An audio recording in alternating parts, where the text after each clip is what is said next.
Chapter 273, Forgotten Lands. After entering the basement of the Purple Sun Mansion, Shifeng took a look around, finding nothing special about the place. The entire room was empty. There was none of the cold wind from before, neither was there the oppressive feeling that could shock even one's soul.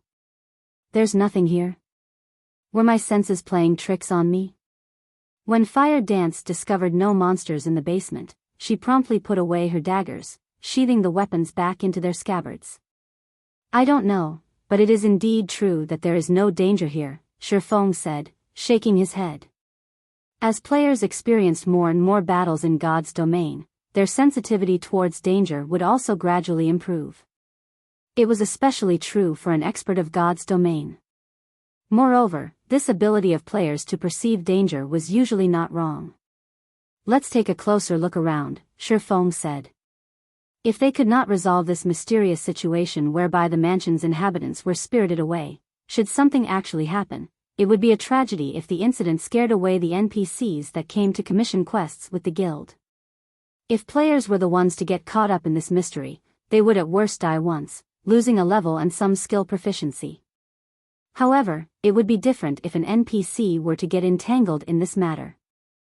If they died, then it would be a true death for them. The main god system would not revive them.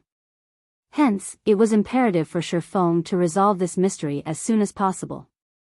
Otherwise, this prime real estate would be worthless. After the trio searched for more than 10 minutes, they found no problems with the place. Not to mention a monster, they couldn't even find a mouse in this place. However, Shifeng did not think that the enormous pressure he felt before was an illusion, especially since he had also felt this pressure previously in his past life. It was just that he could not recall when he had felt it exactly. After searching for a long time and getting no results, Shifeng's group had no other choice but to return upstairs. What's going on here? The moment the group arrived upstairs, Aqua Rose immediately called out in shock when she saw the scene before her. Aqua Rose wasn't the only person who was shocked, even Shifeng was taken aback by what he saw. They had simply returned to the hall on the first floor, yet, the scene here was completely different from before. No longer was it the empty, dilapidated hall they had seen. Instead, the sight that greeted the three after they exited the staircase was an intricate labyrinthine corridor. It was as if they had arrived at an entirely different place. It was definitely not the former Purple Sun Mansion they had been in. At this moment, a notification sounded from the system. System. Players have discovered the Forgotten Lands. All communications to the outside world are temporarily disabled. So it turns out to be something like this. Shifeng suddenly came to a realization. He finally knew why the previous owners of the mansion had all disappeared one after another. It turned out that all of them had been transported to this location. Guild leader, I can't use my return scroll, Fire Dance said, her eyebrows wrinkled. This is just like the time in the trial of God.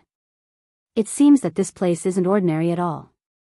Shifeng began observing his surroundings. Shifeng had encountered numerous such situations in his previous life. It was just like the lost lands he had encountered shortly after entering God's domain in this life. He had even obtained the abyssal blade from that place. Although the Forgotten Lands was different from the Lost Lands, both still had their similarities.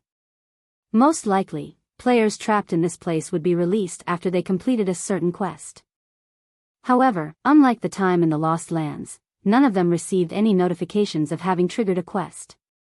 Soon after, Shifeng's group of three advanced into the labyrinth and began to explore the map. Shifeng couldn't help but admit that this map was very large. Even after they had wandered around for more than 6 hours, they still hadn't finished exploring the place. In the end, the three of them decided to split up and continue their exploration. In any case, they had not met with any dangers so far, and it would be much more efficient if they explored the map separately. Unwittingly, a day passed by without anything happening. Only on the second day did Aqua Rose find something new in the region she explored. Aqua Rose discovered a large magic array. According to the speculations of Shifeng and an elementalist like Aqua Rose, it should be a magic array that was tier 5 or above. However, as to what this magic array was used for, not even Shi Feng with his bountiful experience could guess. Unless there was a Tier 5 wizard or a Tier 6 mage god before them. Following which, after spending the rest of the day exploring the place, Fire Dance discovered a second magic array that looked exactly the same as the first one. Other than this discovery, the trio found nothing else. They did not find even a single monster throughout their exploration, nor did they receive any quest notifications. Aqua Rose entertained the thought of simply giving up on this pointless endeavor. It would be more worthwhile for her to just kill herself and return to the city. In this godforsaken place, they could not level up, neither was there any quest for them to complete. They were simply wasting their time by staying here. Moreover, she was the manager of the guild. She still had many things she needed to do. How could she afford to waste so much precious time in this place? Moreover, there was still the matter of the guild residence. However, Shi Feng discouraged Aqua Rose from taking such an action. The reason being, there was no guarantee she could return to the city even if she killed herself. In the event that she could not return, she would have lost a level for nothing. Listening to Shi Feng's words, Aqua Rose had no choice but to give up on this idea of hers as she continued exploring this forgotten lands. When the third day arrived, after exploring a majority of the forgotten lands, the group discovered 3 more magic arrays. In total, they had discovered 5 of such Tier 5 magic arrays. Soon after, the 3 of them met up and shared their map information with each other. The moment their map information sharing was completed, a notification sounded from the system.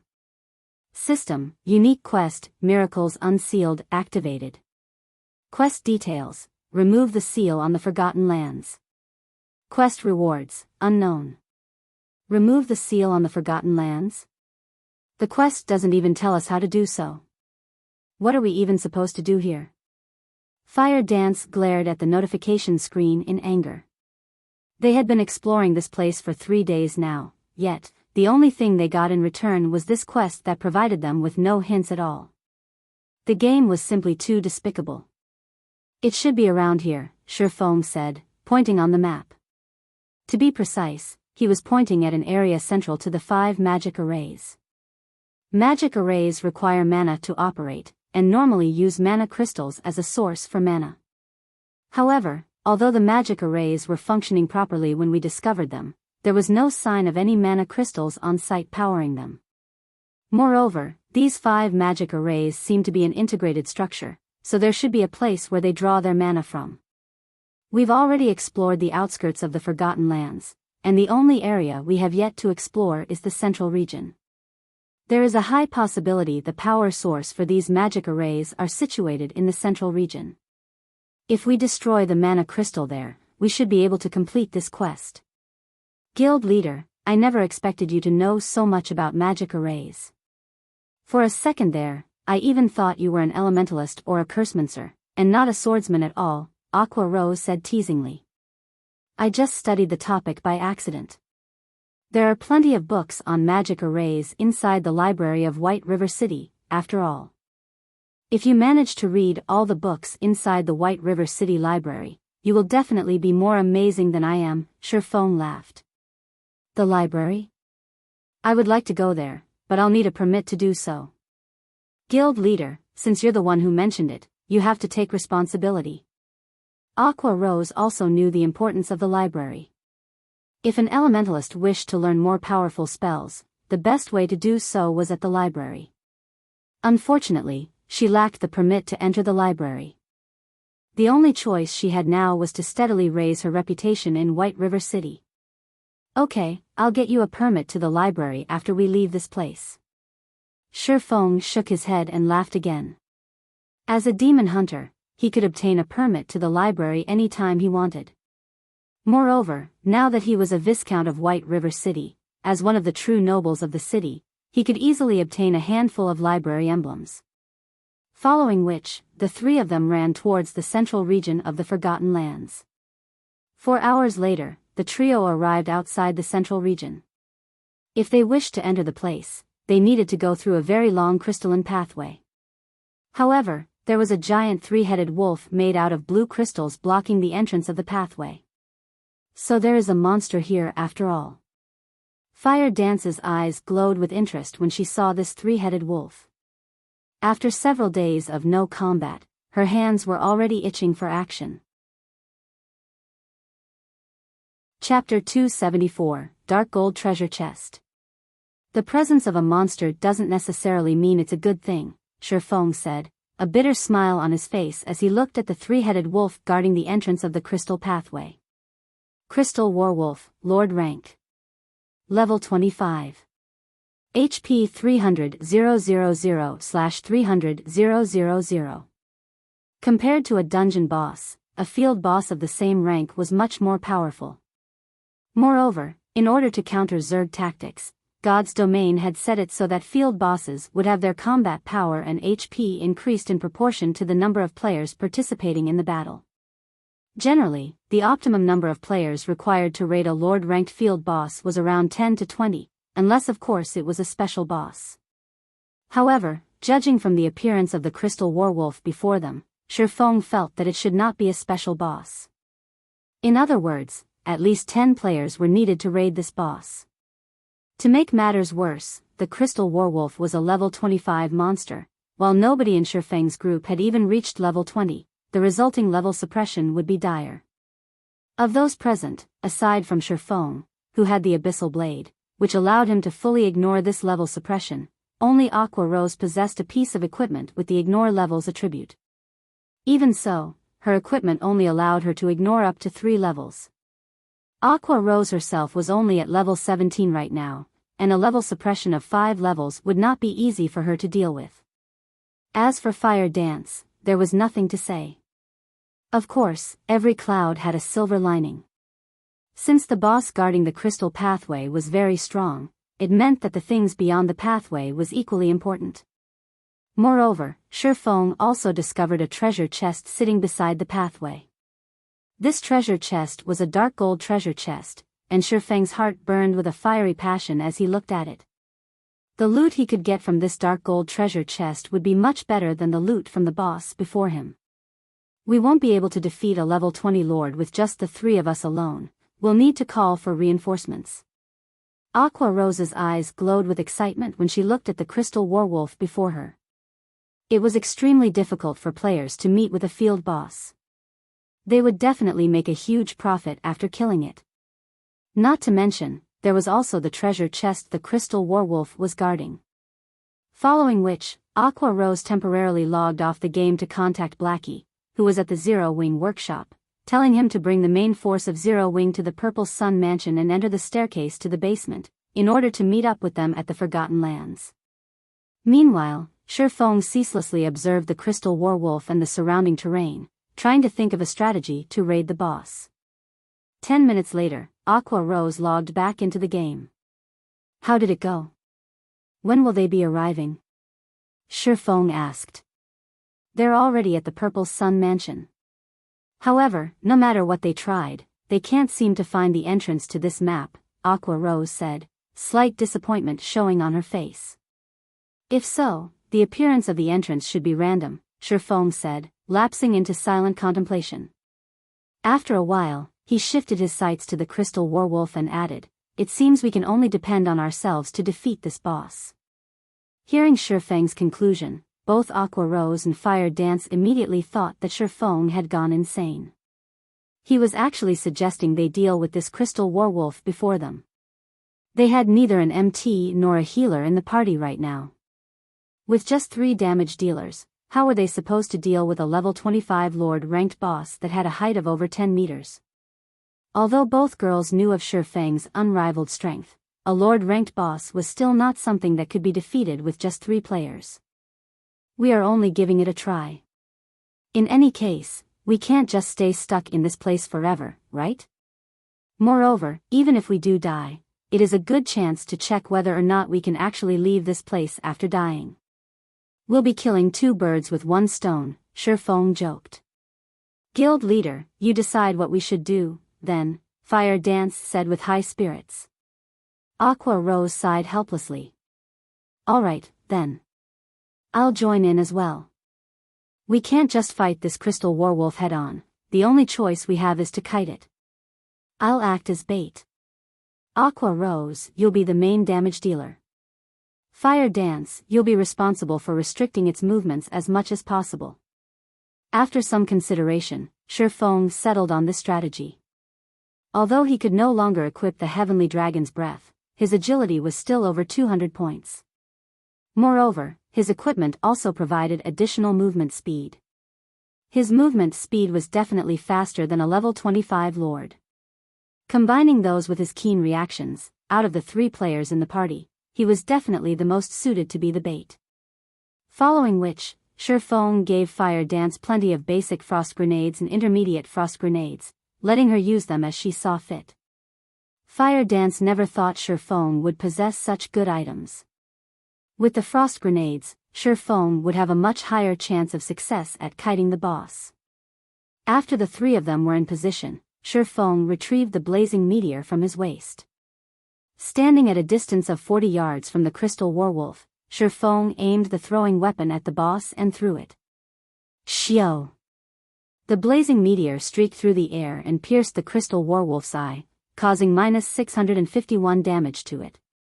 Compared to a one-handed sword, Shifeng's damage with the throwing weapon was much higher. AO! The crystal werewolf let out an agonized wail. With bloodshot eyes, the crystal werewolf glared at the direction where the throwing weapon came from. As a result of its actions, however, the blazing meteor, which was still lodged in its eye, damaged the visual organ even further, causing an additional burst of -1,300 damage. The crystal werewolf was utterly angered now, and using its powerful hind legs, it leaped and charged at Shifeng. Immediately, Shifeng turned around and ran. Everything was just like Shifeng had guessed, his speed was just a tad faster than the crystal werewolf's. However, in order to avoid having Aqua Rose's and Fire Dance's aggro on the boss exceed his, which would in turn lead to the crystal werewolf attacking the 2 girls, Shifeng needed to constantly send attacks at the boss to strengthen his aggro on it. As a result, the crystal werewolf would oftentimes catch up and attack him. The crystal werewolf's attacks were extremely powerful. A single swipe from its paws could easily shatter the floor, resulting in fist-sized rubble flying everywhere. Fortunately, Shifeng always managed to nimbly evade the crystal werewolf's razor-sharp claws at the very last second, before pulling away from the boss and attacking it once more.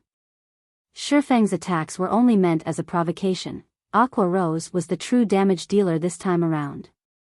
After the Demon's Castle raid, Aqua Rose had 2 dark gold ranked items on her person.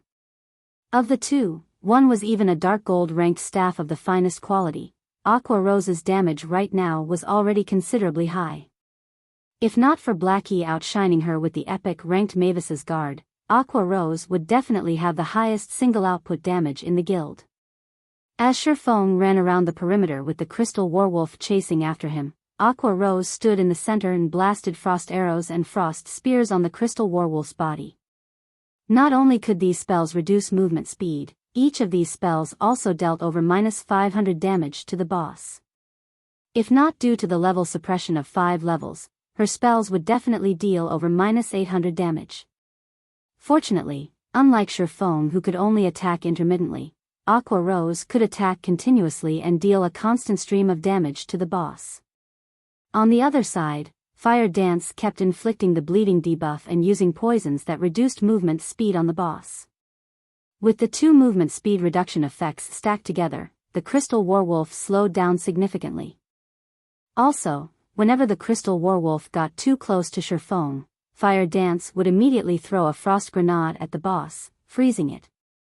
However, as the crystal werewolf was a lord-ranked boss, the freezing effect of the frost grenades was greatly diminished, lasting no more than 3 seconds, sometimes it lasted for only 1 short second. However, when experts exchanged moves, it took only an instant to reach a conclusion, so 1 second was more than enough for Shifeng to pull a great distance away from the boss. Although the 3 of them dealt only a small amount of damage, the HP of the crystal werewolf continuously rose and fell. After more than a dozen minutes passed, the crystal werewolf had only 30% of its 300,000 HP remaining. By simple estimates, the boss would die in less than 10 minutes. AOO. The crystal werewolf went berserk. Just like a deflated balloon, its towering body, which was over 10 meters in height, suddenly shrank. Within moments, the boss became much smaller than it was before. Not good. This is the type of berserk that discards power for speed. Shifeng had encountered plenty of such bosses in the past. Hence, the moment he witnessed the crystal werewolf's transformation, he immediately recognized the boss for what it was. Fire Dance, keep on using the frost grenades to slow it down. Understood. Fire Dance knew that this was a crucial period. Hence, she tossed out the frost grenades in her hands one after another without pause. However, something unexpected happened. Aside from the frost grenades dealing much less damage than before, both their movement speed reduction and freezing effects were completely useless against the boss. In the blink of an eye, the shrunken crystal werewolf appeared before Shifeng. It brandished its claws. Its 3 heads bared the fangs in its mouths, and it bit down at him. Although Shifeng managed to deftly evade the 3 jaws clamping down on him, he failed to evade one of the paws that quickly followed.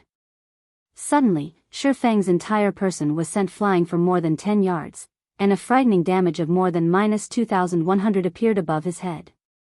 Shifeng felt as if his chest had caved in when he received the attack.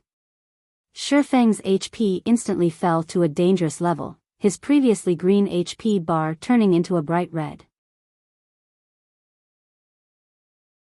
Chapter 275, 7 Luminaries Key. The moment Shifeng landed on the ground, the crystal werewolf arrived at his back like a savage gale. Without giving Shifeng any chance to defend, the 3 heads of the crystal werewolf opened their jaws to bite down on Shifeng. Guild leader. Fire Dance was greatly shocked. Immediately, she closed in on the crystal werewolf, sending a 3-star kidney strike to its body. However, even a controlling skill like Kidney Strike had no effect on the crystal werewolf.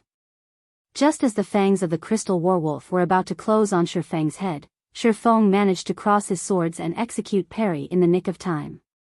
Boom! The floor beneath Shifeng instantly cracked from the force. What a strong fellow, Shifeng laughed bitterly. Although parry allowed players to block the physical damage of an attack, it did not neutralize the force of the impact. There was no healer in the party right now. If Shifeng ate another attack, he would definitely lose his life. From this brief exchange, Shifeng had also gotten a general understanding of how much more powerful the crystal werewolf had become.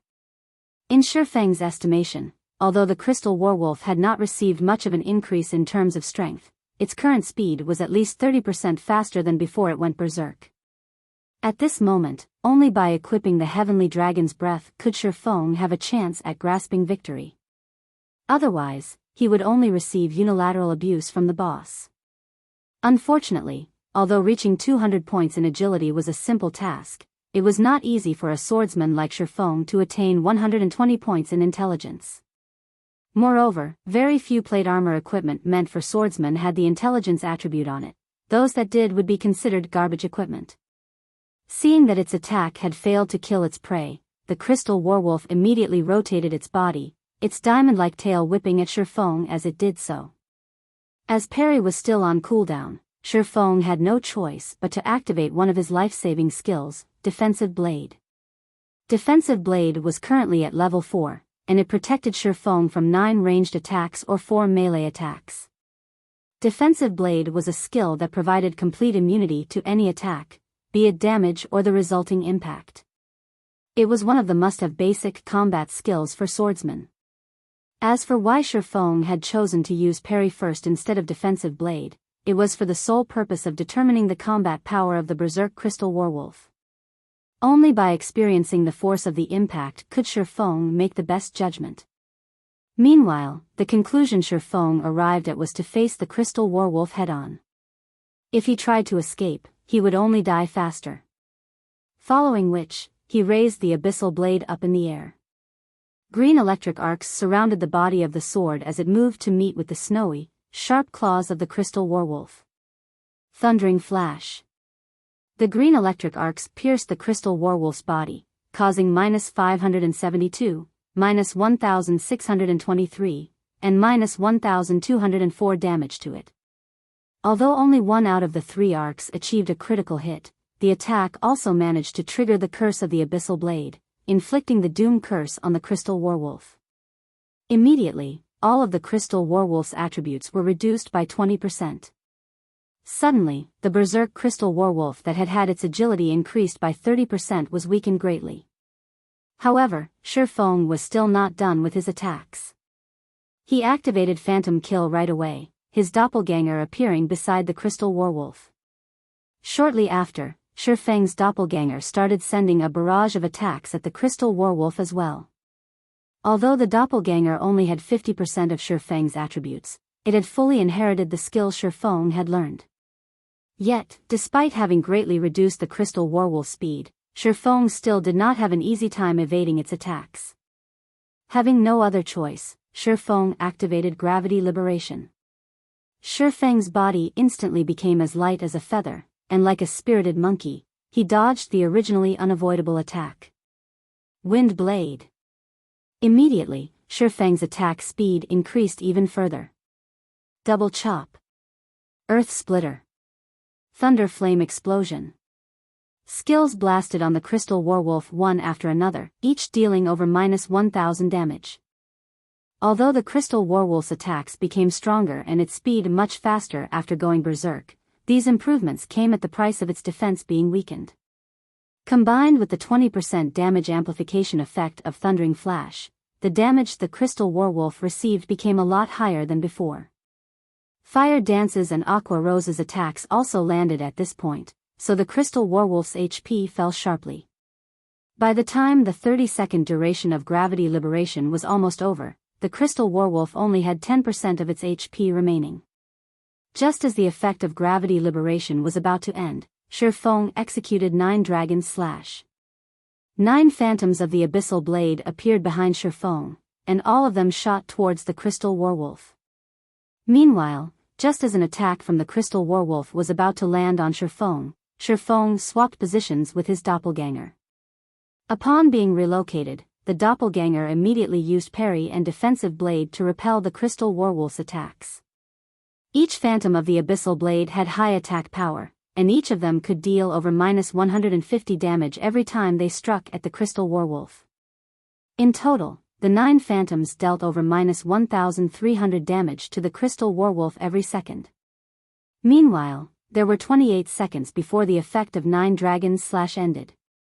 After having used up both of its life-saving skills, parry and defensive blade, the doppelganger received a direct hit from the Crystal Werewolf's claws. Alas, the doppelganger only had 50% of Shifeng's attributes, so it died on the spot. However, the doppelganger had earned a lot of time for Shifeng. With the doppelganger gone, the Crystal Werewolf shifted its attention back to Shifeng's actual body. Shifeng activated Wind Walk again without hesitation. He then whirled around and ran. Fortunately, with his movement speed increased by 30%, Shifeng was still a tad faster than the Crystal Werewolf, which was still under the 20% attribute reduction effect of the Doom Curse. Thus, the kiting strategy began once more. Under Aqua Rose's and Fire Dance's constant barrage, the Crystal Werewolf's HP fell lower and lower. 9%. 8%.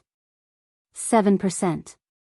By the time the effect of Shifeng's Windwalk was about to end, the Crystal Werewolf only had 3% of its HP remaining. It should be about time. At this moment, Shifeng stopped running. He then turned to face the Crystal Werewolf, pointing the Abyssal Blade at the monster. Abyssal Bind. 9 snake-like chains suddenly surfaced from the floor, instantly binding the Crystal Werewolf. Although the Crystal Werewolf had been immune to the control skills used on it before, its movements were still bound by the pitch-black chains. In God's domain, the so-called immunity to control skills did not necessarily make one immune to all control skills. Instead, it simply made one immune to control skills that were below a certain tier.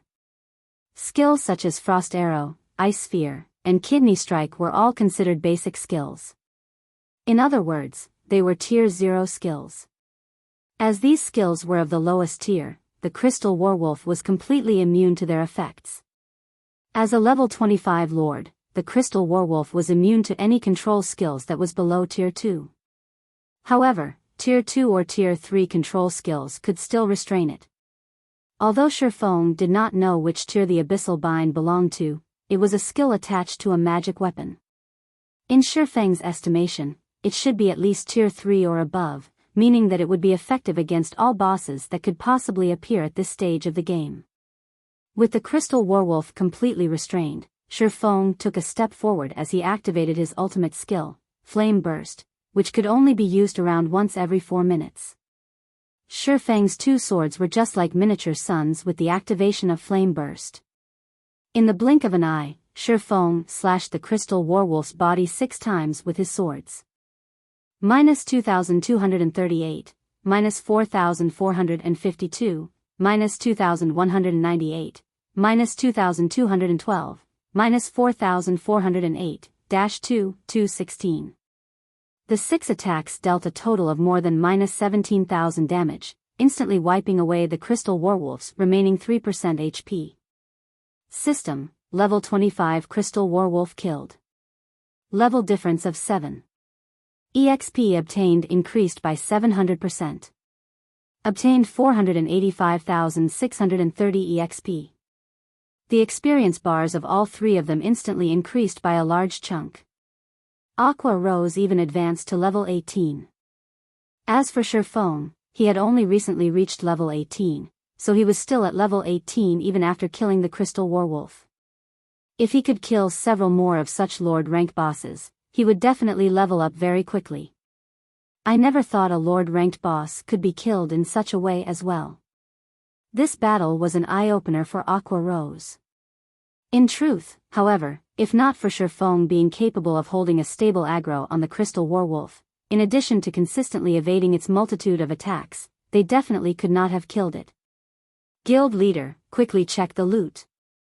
As a huge fan of Shifeng, Fire Dance was not surprised by Shifeng's ingenuity. She had always believed Shifeng could lead them to victory. Moreover, Fire Dance was hoping to reach Shifeng's standards one day. How could she allow herself to falter when faced with a Lord-ranked boss? Shifeng nodded in reply, promptly going ahead and checking the loot left behind by the Crystal Warwolf. It can't be, right? How could this boss be so cheap? How could it drop only 1 key and 1 piece of equipment? Aqua Rose immediately grew unhappy when she saw the information shared by Shifeng. What was even more annoying was that the equipment dropped was only a level 20 fine gold ranked plate armor wrist guard. It wasn't even dark gold rank. Not bad. Don't forget that this 7 Luminaries key can be used up to 3 times to open a dark gold treasure chest. Isn't there a dark gold treasure chest right before us? Shifeng laughed. After Aqua Rose had followed Shifeng for some time, unconsciously, her standard for judging items became much higher than before. If it was in the past, Aqua Rose would definitely have forgotten herself in joy if she saw a fine gold equipment. Now, however, unless an item was of dark gold rank, it would not even pique her interest. That's right. Aqua Rose shifted her sights towards the distant treasure chest. After the arduous battle, the existence of this dark gold treasure chest had completely slipped her mind. They could get a dark gold equipment at the very minimum if they opened this treasure chest. There was also a small chance for them to obtain an epic ranked item. Epic ranked items. Aqua Rose did not dare to even hope for one. Chapter 276, Dragonscale Set Equipment. It's locked, as expected. No matter how hard Shifeng tried, he could not open the dark gold treasure chest. Hence, he retrieved the key he had just obtained from his bag. Kachak. The lid of the purple gold-colored treasure chest popped open slightly. Multicolored lights escaped between the gap, the lights illuminating even areas that were several hundred yards away. If this treasure chest had been opened out in the fields, it would definitely cause a huge commotion and attract many players to come and snatch it. Fortunately, there was only Shifeng's group of 3 in the Forgotten Lands. After the multicolored lights faded away, Shifeng reached into the treasure chest. However, he quickly discovered there were only very few items inside it. The treasure chest contained a total of 3 items. Of them, 2 were dark gold equipment, while 1 was a forging manual. The 2 dark gold equipment were the crystal armor and the boots of extreme speed. Crystal armor, chest piece, plate armor, dark gold rank. Level 20. Equipment requirement, strength 120, agility 140. Defense plus 140. Strength plus 24, agility plus 21, endurance plus 20. Restricted to swordsman. Additional passive skill dash. Smart Outbreak, every time user receives damage, strength and agility increased by 2% for 15 seconds. Stacks up to 5 times. Although the basic attributes on this piece of equipment could only be considered at the level of being good, the passive skill that was attached to it was simply amazing. After all, the passive skill could potentially increase a player's strength and agility by 10%. If the wearer of the crystal armor originally had high amounts of strength and agility, the additional attributes provided by Smart Outbreak would be like having equipped an additional piece of equipment at the very least. The only downside to this passive skill was its need for the user to take damage up to 5 times. Although such a condition had made it relatively useless in boss battles, when used in grinding monsters and PK, it would definitely provide the wearer of the crystal armor with unspeakable advantages. Boots of extreme speed, shoes, leather armor, dark gold rank. Level 20. Equipment requirement, strength 90, agility 130. Defense plus 143. Strength plus 20, agility plus 26. Endurance plus 18. Movement speed plus 10. Evasion plus 7. Additional passive skill dash. Rapid movement, increases movement speed by 12% and agility by 8%. In regard to assassins and rangers, the most sought-after attribute for these 2 classes was agility, followed by strength. Meanwhile, this pair of boots increased the wearer's agility to the extremes. One could even argue that no other level 20 dark gold ranked shoes could increase agility as much as the boots of extreme speed could. Although these 2 pieces of dark gold equipment were excellent, they were worth barely a fragment of the true value of this dark gold treasure chest. After all, the item that reflected the true value of the dark gold treasure chest was none other than the forging manual. In addition, it was even a fine gold ranked forging manual. Forging manuals were different from forging designs. In the case of forging designs, only one particular piece of equipment could be made using it. In the case of forging manuals, however, an entire set of equipment could be made using it. This forging manual was meant to produce the level 20 Dragonscale set equipment. There were a total of 6 pieces in this set, and it could be worn by any class that could use plate armor. Previously, Shifeng had spent over 100 gold at the Blackwing auction house just to purchase the forging design for the Arclight shield. However, the value of the Arclight shield was far from being comparable to the Dragonscale set equipment. After all, the Dragonscale set equipment was a fine gold-ranked set equipment. Throughout the entire Starmoon Kingdom, not a single guild had managed to obtain a secret silver-ranked set equipment up to now. One could simply imagine the value of a fine gold-ranked set equipment.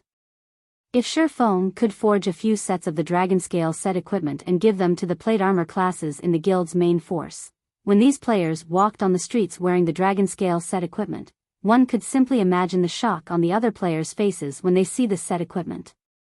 The members of other guilds would definitely tremble with fear. Just the thought of such a scene was simply exhilarating. However, it would definitely be extremely difficult to forge the Dragonscale set equipment. As it was a set equipment, the difficulty of producing the entire set would be no less than producing a piece of dark gold equipment. Shifeng was only an advanced forging apprentice right now. Without raising his forging level, producing the Dragonscale set equipment would only be a pipe dream. At the very least, he needed to get promoted to an intermediate forger or advanced forger before he had an actual chance of producing the Dragonscale set equipment. I have to raise my forging levels after we return. Shifeng formed a plan in his mind as he looked at the Dragonscale forging manual. Shifeng then handed the boots of extreme speed to Fire Dance. Now that Fire Dance had reached level 19, she was only a short distance away from level 20. As for the crystal armor and Dragonscale forging manual, he kept both of them for himself. After resting for a short while, Shifeng's group of 3 entered the crystal pathway. The crystal pathway was so long that one could not see the end of it in a single glance. Moreover, the elemental mana present in this pathway was extremely dense, so much so that it was even visible in the form of an aurora. It was an absolutely stunning sight to behold. Aside from being visually appealing, the dense mana also gave the 3 of them a buff, increasing the magic damage they could deal by 300%. One could simply imagine how dense the elemental mana was in this pathway. Before they knew it, Shifeng's group of 3 had walked for more than an hour inside this crystal pathway. When they finally emerged, they were at the base of a huge mountain. When the 3 of them laid eyes on this mountain, they were immediately stunned. This entire mountain can't be made out of 7 Luminaries crystal, right? Aqua Rose stared at the crystal mountain, her heart filled with immense shock. Aqua Rose had previously visited the Blackwing auction house, so she had seen 7 Luminaries crystal before. It was common knowledge that the 7 Luminaries crystal was one of the best mana-conducting crystals in God's domain. Not only was it extremely rare, its price was even more impressive. Not even White River City, a city with a population of several million, was qualified to use such a precious commodity. Throughout the entire Starmoon Kingdom, only the palace and Starmoon auction house at the capital city could afford to use a floating platform made out of 7 Luminaries crystal. Previously, Aqua Rose had believed that the crystal pathway was actually made out of mana crystals. However, the sight of this large mountain and its surrounding environment overturned her previous assumptions.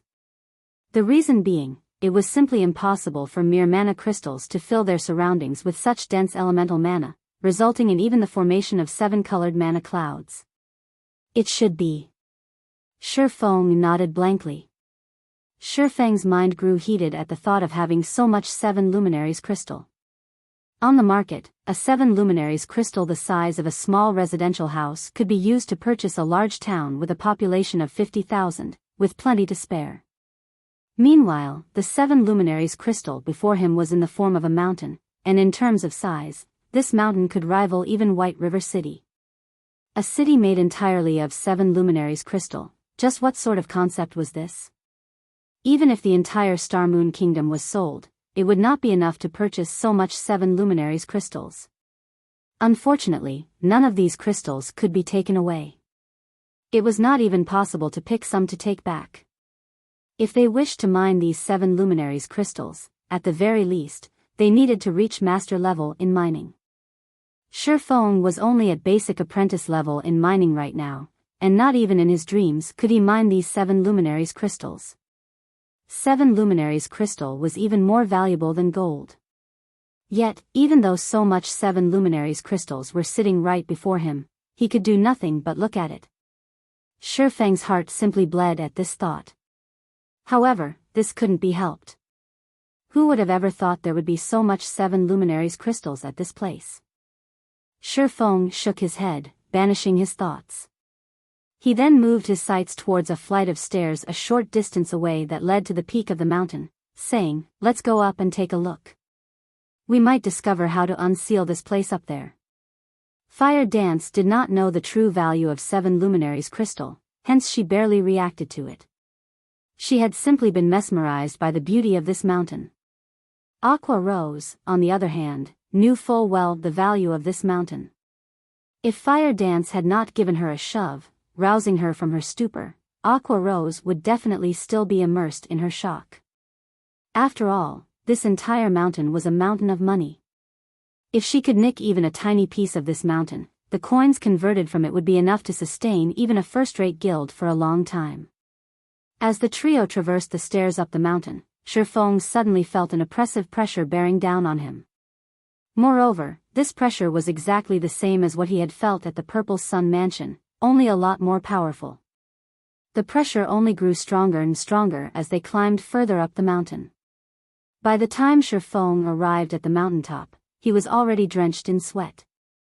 His body also felt extremely heavy, as if it were made out of lead. Meanwhile, the 2 girls, Fire Dance and Aqua Rose, fared much worse than Shifeng. At this moment, both girls were sprawled on the ground, their bodies refusing to move even an inch. Unable to help his teammates, Shifeng decided to walk towards a monolith visible at a distance by himself. Just by looking at this semi-transparent sky-blue monolith, Shifeng could immediately sense that it was the heart of this land. It was obvious that this standing stone was the thing that filled the surrounding environment with such dense elemental mana, and not the mountain-sized 7 Luminaries crystal. Arriving before the monolith, Shifeng discovered many golden divine runes engraved on the bottom of the standing stone. They were by far the most complicated divine runes Shifeng had ever seen. Also, Shifeng had actually discovered a figure flickering in and out of existence within the semi-transparent monolith. When Shifeng took a closer look at this figure, his eyes immediately widened in shock. He simply couldn't believe what he was seeing was real. The reason being, Shifeng had seen the figure inside the stone before. However, Shifeng was confused. Why would this person appear here? Chapter 277, A God's Grave. While Shifeng was still in a daze, Fire Dance and Aqua Rose caught up with him, having recovered from their exhaustion. Guild leader, did you find anything? Fire Dance asked out of curiosity when she saw Shifeng lost in thought. Aqua Rose, on the other hand, did not notice any difference in Shifeng's demeanor, because the moment she arrived before the monolith, her attention was completely caught by something else.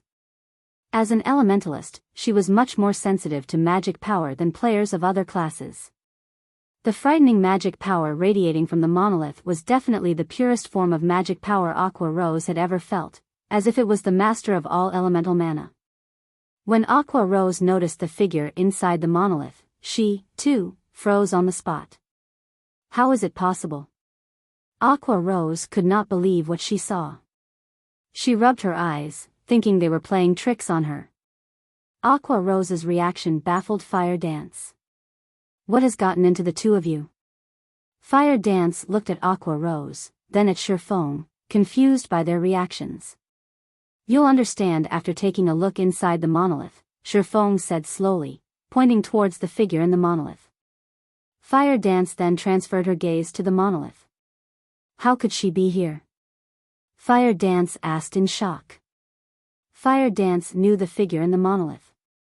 Moreover, she had met this person only recently.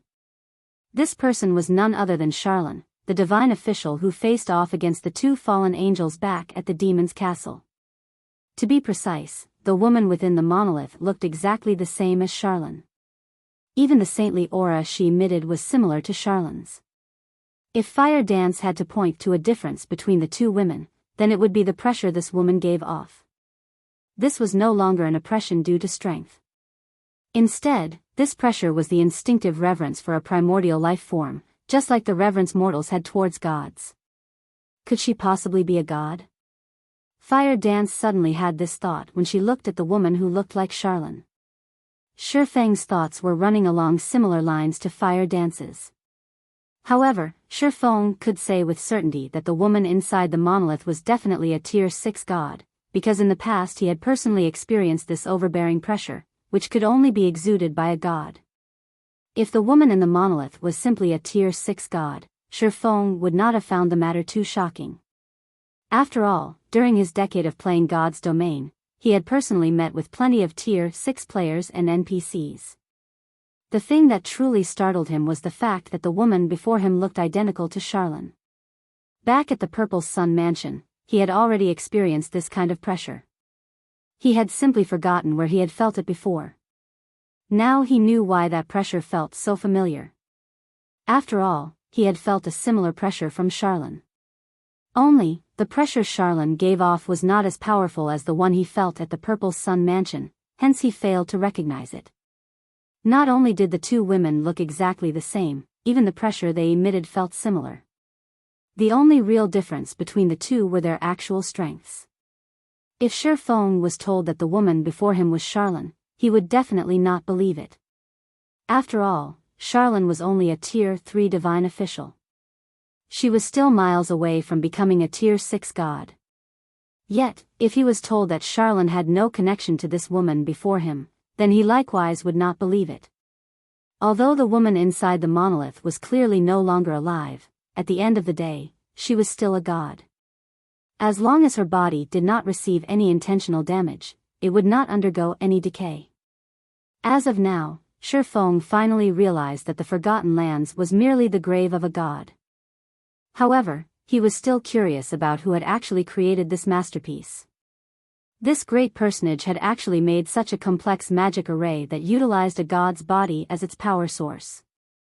The materials used to create the magic array even included the extremely valuable 7 Luminaries crystal.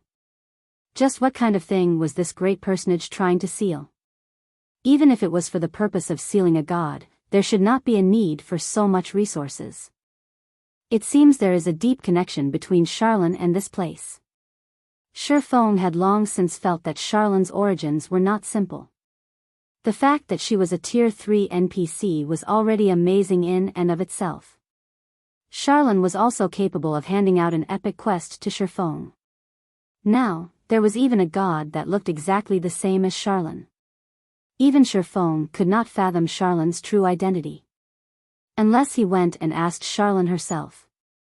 Shi Feng was extremely curious about this matter. He vowed to himself to visit Charlene, who was at the stargazing tower at Blackwing City, after this entire ordeal was over. Guild leader, what are we supposed to do now? Destroy this monolith? Aqua Rose asked. The mana source of this magic array clearly originated from this monolith. If they wished to release the seal on the Forgotten Lands, their only choice was to destroy the monolith. However, it was unknown what sort of reaction they would incur if they did so. There was a god inside the monolith, after all. Let's give it a try. Shi Feng had taken a look at the monolith's surroundings just now. However, he did not discover any mechanisms that would allow him to undo the magic array. After Shi Feng nodded, Fire Dance immediately took action by slashing at the monolith with her 2 daggers. However, the 2 fine gold-ranked daggers, which could easily cut through metal like a hot knife through butter, simply grazed the surface of the monolith, creating dazzling sparks in the process. There was not even a mark left on the monolith. Hard. Fire Dance's hands went numb from the attack. It felt as if her daggers had hit God's steel. I'll try using magic. Aqua Rose started chanting the incantation for Chain Explosion. With the elemental mana so dense in this place, any spells used here would be greatly enhanced. Originally, Chain Explosion would only summon 5 fireballs, each the size of a washbowl. When Aqua Rose cast the spell now, however, the fireballs grew to the size of a small house. When these fireballs bombarded the monolith, they were like meteors hurtling down from the sky. Sparks flew in all directions as the fireballs crashed into the monolith. After the flames subsided, Aqua Rose was greatly shocked by the result. The monolith remained completely unscathed. On the contrary, it even looked more brilliant and dazzling than before. Shi Feng wrinkled his brows at this sight. If even Aqua Rose's ultimate move could not deal any damage to the monolith, he would most likely end up with a similar result if he tried to attack the monolith. Since we can't destroy the monolith, we'll need to use some other method to destroy the magic array, Shi Feng said. The main god system would not hand out a quest that players had no hope of actually completing. If they couldn't destroy the power source of the magic array nor the magic array itself, then there was only one other thing they could destroy. The connection points. Aqua, help me look for the connection points of this magic array, Shi Feng said. I see. Aqua Rose immediately understood Shi Feng's intention. Fire Dance, however, remained clueless after the two's brief conversation. As an assassin, she knew next to nothing about magic. Hence, she could only stay by the monolith's side as she watched her 2 friends hard at work. Meanwhile, Shi Feng and Aqua Rose started searching the surroundings of the monolith for the veins that carried magic power to the 5 modules of the magic array. Only by looking for veins could they locate the connection points. Normally, the quickest way to destroy a magic array was to destroy its power core. If that was not viable, then the two other remaining options would be to destroy the magic array itself and to destroy the connection points of the magic array. Destroying the magic array itself was an extremely challenging task to pull off. On the other hand, it was a very simple task to destroy the connection points. Unfortunately, locating these connection points was also a very difficult task. A connection point was a node that connected the magic array to its power source. It acted similar to a circuit breaker in real life. Only, instead of being used to prevent an overflow of electric current, the connection point served to limit the amount of mana flowing from the power source to the magic array. If the connection point was damaged, then the mana supply would surge, and consequently, the magic array would destroy itself due to excessive mana input. After searching for some time, Shifeng finally found a connection point. He promptly struck down with the abyssal blade, destroying the connection point. However, this enormous and complex magic array did not possess only a single connection point. They needed to search and destroy all the connection points of the magic array. After several more hours passed, Aqua Rose found another connection point, which she quickly destroyed. Even so, the magic array remained stable. In this way, Shifeng and Aqua Rose spent the entire day destroying more than 20 connection points. Although the destruction of the connection points had a slight effect on the magic array, it was clear that the damage was within the parameters of the magic array's design. Not good. Guild leader, one of the connection points you previously destroyed is back to normal. Having nothing better to do, Fire Dance had tagged along with Shifeng, hoping to learn how she, too, could search for the connection points. However, during her observations, she suddenly discovered that one of the connection points Shifeng had previously destroyed had actually recovered. What did you say? Shifeng asked in disbelief. Even the connection points could restore themselves. Shifeng started to suspect that this was no longer an ordinary magic array but a magic array that had already cultivated into a demon. Shifeng had seen plenty of Tier 5 magic arrays in the past. He had even seen Tier 6 magic arrays before. However, he had never once heard of a magic array that was capable of repairing itself. Chapter 278, The Great Catastrophe. By no means can we continue like this. There might be hundreds of connection points in this magic array. By the time we locate the ones remaining, the other connection points might have repaired themselves already, Shifeng said, his head aching. A magic array that was capable of self-repair was simply unheard of. If they did not have a dozen or so players moving separately to destroy the connection points, it was simply impossible to destroy every single connection point in this magic array. Destroying the connection points suddenly became a much harder task than Shifeng had imagined it to be. Guild leader, I found something here. Come over and take a look, Aqua Rose said through the party chat. Hearing that there was a new discovery, Shifeng immediately hurried over to Aqua Rose's location. Aqua Rose was currently situated in the middle of this 7 Luminaries mountain, inside an extremely obscure cave. If not for the indicator provided by the system map, Shifeng could not have found the cave Aqua Rose was in. After entering the cave, Shifeng immediately observed his surroundings. He discovered that the walls of the cave were covered with engravings of divine runes. The golden glow these divine runes were giving off brightly illuminating the interior of the cave. Looking at the cave's central crystal pillar, Shifeng noticed a blood-red stone embedded in it. This piece of stone was just like a beating heart, only, instead of bright red liquid, an endless amount of mana passed through it. Meanwhile, the mana that passed through this blood-red stone became much purer in quality.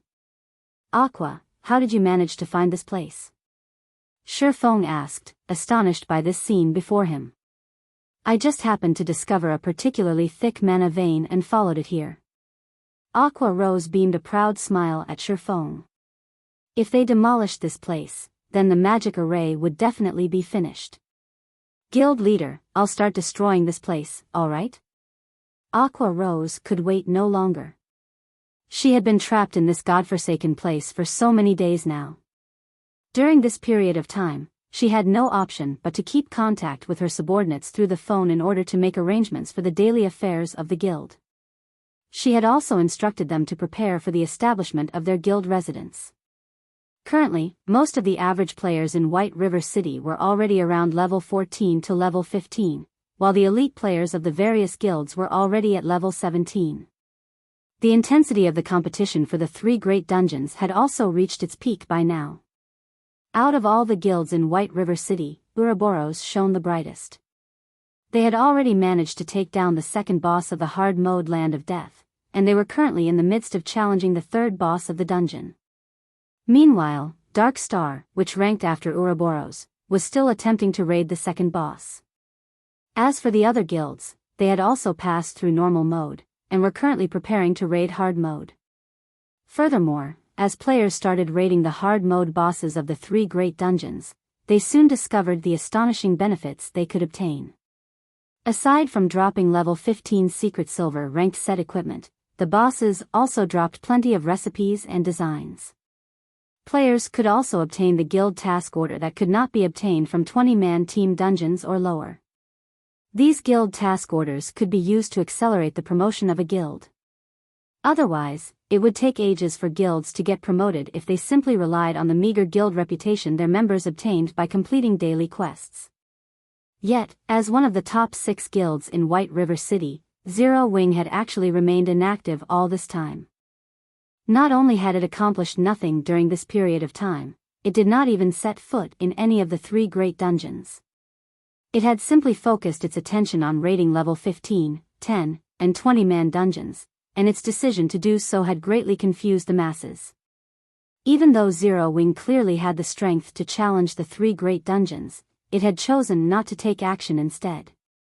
The guild's behavior had caused many of the new members to grow dissatisfied, and a majority of these players had chosen to leave the guild one after another. Very quickly, Zero Wing's member count that had originally exceeded 8,000 had quickly dwindled down to just slightly more than 6,000. This situation had panicked Aqua Rose somewhat. In reply to Aqua Rose's panic, Shifeng had simply said, "If they wish to leave, then let them leave. You don't need to stop them. The guild is too bloated right now, so this is a good chance to rid ourselves of those that joined solely with the intention of taking advantage of us. The guild would become much purer after those players are gone." Hearing Shifeng saying so, Aqua Rose had no choice but to turn a blind eye to all the players withdrawing from the guild. However, she did make sure to record the names of those who left. In the future, they would no longer be welcomed into the guild. Meanwhile, the players that withdrew from the guild simply reacted with contempt at Aqua Rose's actions. They had even made a mockery of Zero Wing, declaring that they would never rejoin a lousy guild like Zero Wing. Moreover, as if to rub salt into the wound, Dark Star had also been secretly killing many players from Zero Wing, causing even more players to withdraw from the guild. As of this moment, there were only around 4,000 members remaining in Zero Wing. Not to mention a third-rate guild, they were not even comparable to a large unrated guild right now. Hence, Aqua Rose was in a rush to break out of this place. She wanted to quickly return and rectify the guild. "Hold on a minute," Shifeng hurriedly said when he noticed a large fireball already appearing in Aqua Rose's hand. "We don't really need to destroy it." "But, how are we supposed to leave this place if we don't destroy it, then?" Aqua Rose asked. "I have my own ways." Shifeng revealed a faint smile as he looked at the blood-red stone embedded inside the crystal pillar. Shifeng truly had not expected to find this piece of blood-red stone here. Instead of calling it a blood-red stone, it would be more appropriate to refer to it as the Philosopher's Stone. Previously, Shifeng had obtained a fragment of the Philosopher's Stone back at the Sun Temple. Now, he had stumbled upon another fragment. The Philosopher's Stone was an alchemy treasure. Despite being fragmented into 5 pieces, each of these individual pieces still contained the strength of an epic-ranked item. Also, when Shifeng discovered the Philosopher's Stone at this place, he quickly understood just how the connection points of the magic array had managed to repair themselves. It turned out it was all because of the Philosopher's Stone. Although I can't take away any of these 7 Luminaries crystals, it is still not bad if I can return with this piece of the Philosopher's Stone. Shifeng arrived before the crystal pillar. He then inserted the tip of the abyssal blade into the crevice in the crystal pillar where the Philosopher's Stone was set. With a light tap on the pommel of the abyssal blade, the Philosopher's Stone easily popped out from the crystal pillar. Shifeng promptly retrieved the item and stored it in his bag. Shortly after the Philosopher's Stone was removed from the crystal pillar, the cave started fading away. Moreover, the rate at which it disappeared was visible to the naked eye. The dense elemental mana that filled the air and land also gradually dispersed, becoming thinner and thinner. As for the incomparably hard 7 Luminaries crystals, they, too, had began turning into ash. Not good. This place is about to collapse.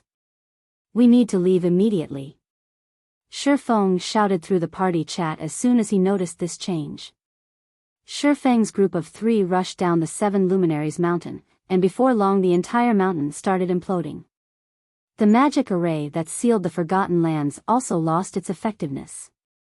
As for the monolith that had previously been standing on the mountaintop, it remained floating high up in the sky. Gradually, the monolith rose higher and higher, before suddenly releasing a rainbow brilliance. The monolith was like a miniature sun at this moment. Soon after, the dazzling glow disappeared, along with the gigantic monolith itself. After the 7 Luminaries mountain collapsed, a bottomless pit appeared in its place. The pit was just like a black hole, devouring everything that entered it. At the deepest reaches of this bottomless pit, there was actually a boundless aura of destruction, and any object that came into contact with this pressure instantly turned into ash.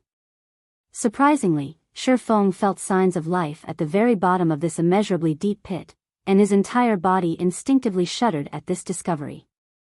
Guild leader, did we do something bad? Fire Dance asked Shifeng in a careful tone. She, too, could feel the immensely frightening pressure that came from the bottomless pit. I don't know, either, Shifeng said, a bitter smile on his face. At this moment, a notification from the system sounded. System, unique quest, miracles unsealed, completed. Quest rewards, 1 million EXP, 40 free attribute points, and 40 free mastery points. System, the Endless Abyss has come into existence. Activating new expansion pack, The Great Catastrophe. System, legendary ranked main storyline quest, 7 treasures, activated. Quest details, the Endless Abyss has already opened. You are required to immediately notify the War God's Temple in order to have them reseal the Endless Abyss. After reading these notifications, Shifeng finally had an inkling of what was going on. Inadvertently, they had actually opened the door of taboos. According to Shifeng's memories, the new expansion pack, The Great Catastrophe, had only appeared 3 months after God's Domain's launch in his previous life. Now, however, because of him, The Great Catastrophe had appeared in advance. Chapter 279, Quality over Quantity. When Aqua Rose and Fire Dance read the notifications they received, both of them were immediately sent into a daze. A legendary quest. Moreover, it was a main storyline quest, a quest that was capable of changing the history of God's domain. The reward for such a quest would definitely be luxuriant. According to rumors, the minimum reward for completing an epic quest was an epic ranked item, or an item of equivalent value. In other words, if they completed a legendary quest, then the minimum reward they could obtain would be a legendary ranked item. They had never even seen an epic ranked item before, much less a legendary ranked item. It could definitely become the symbol of the guild. However, when the two of them thought about how they were required to seal this endless abyss, they sank into deep despair. The return scrolls are usable now. Let's leave this place, then. Shifeng's memories of the new expansion pack, The Great Catastrophe, were still fresh in his mind. After the Great Catastrophe occurred, the monsters throughout God's domain started becoming restless. Towns, especially, would randomly come under attack from demonic beasts, resulting in chaos. According to Shifeng's memories, some of the weaker border towns had even been conquered by the demonic beasts, turning those into demonic beast towns. Among the biggest changes made to the game were to the knights in God's domain. After the new pack was implemented, the number of monsters that would appear during nighttime was much higher than before. Moreover, monsters corrupted by the endless abyss would also appear. These corrupted monsters would all be transformed into demonic beasts, and even the weakest of demonic beasts were Tier 1 monsters.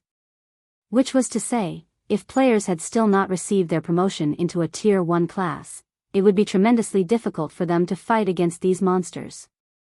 Instead of being the ones doing the killing, players would have a much higher chance of getting killed by these demonic beasts. Hence, after the new expansion pack, players would find it very difficult to grind and level up during nighttime.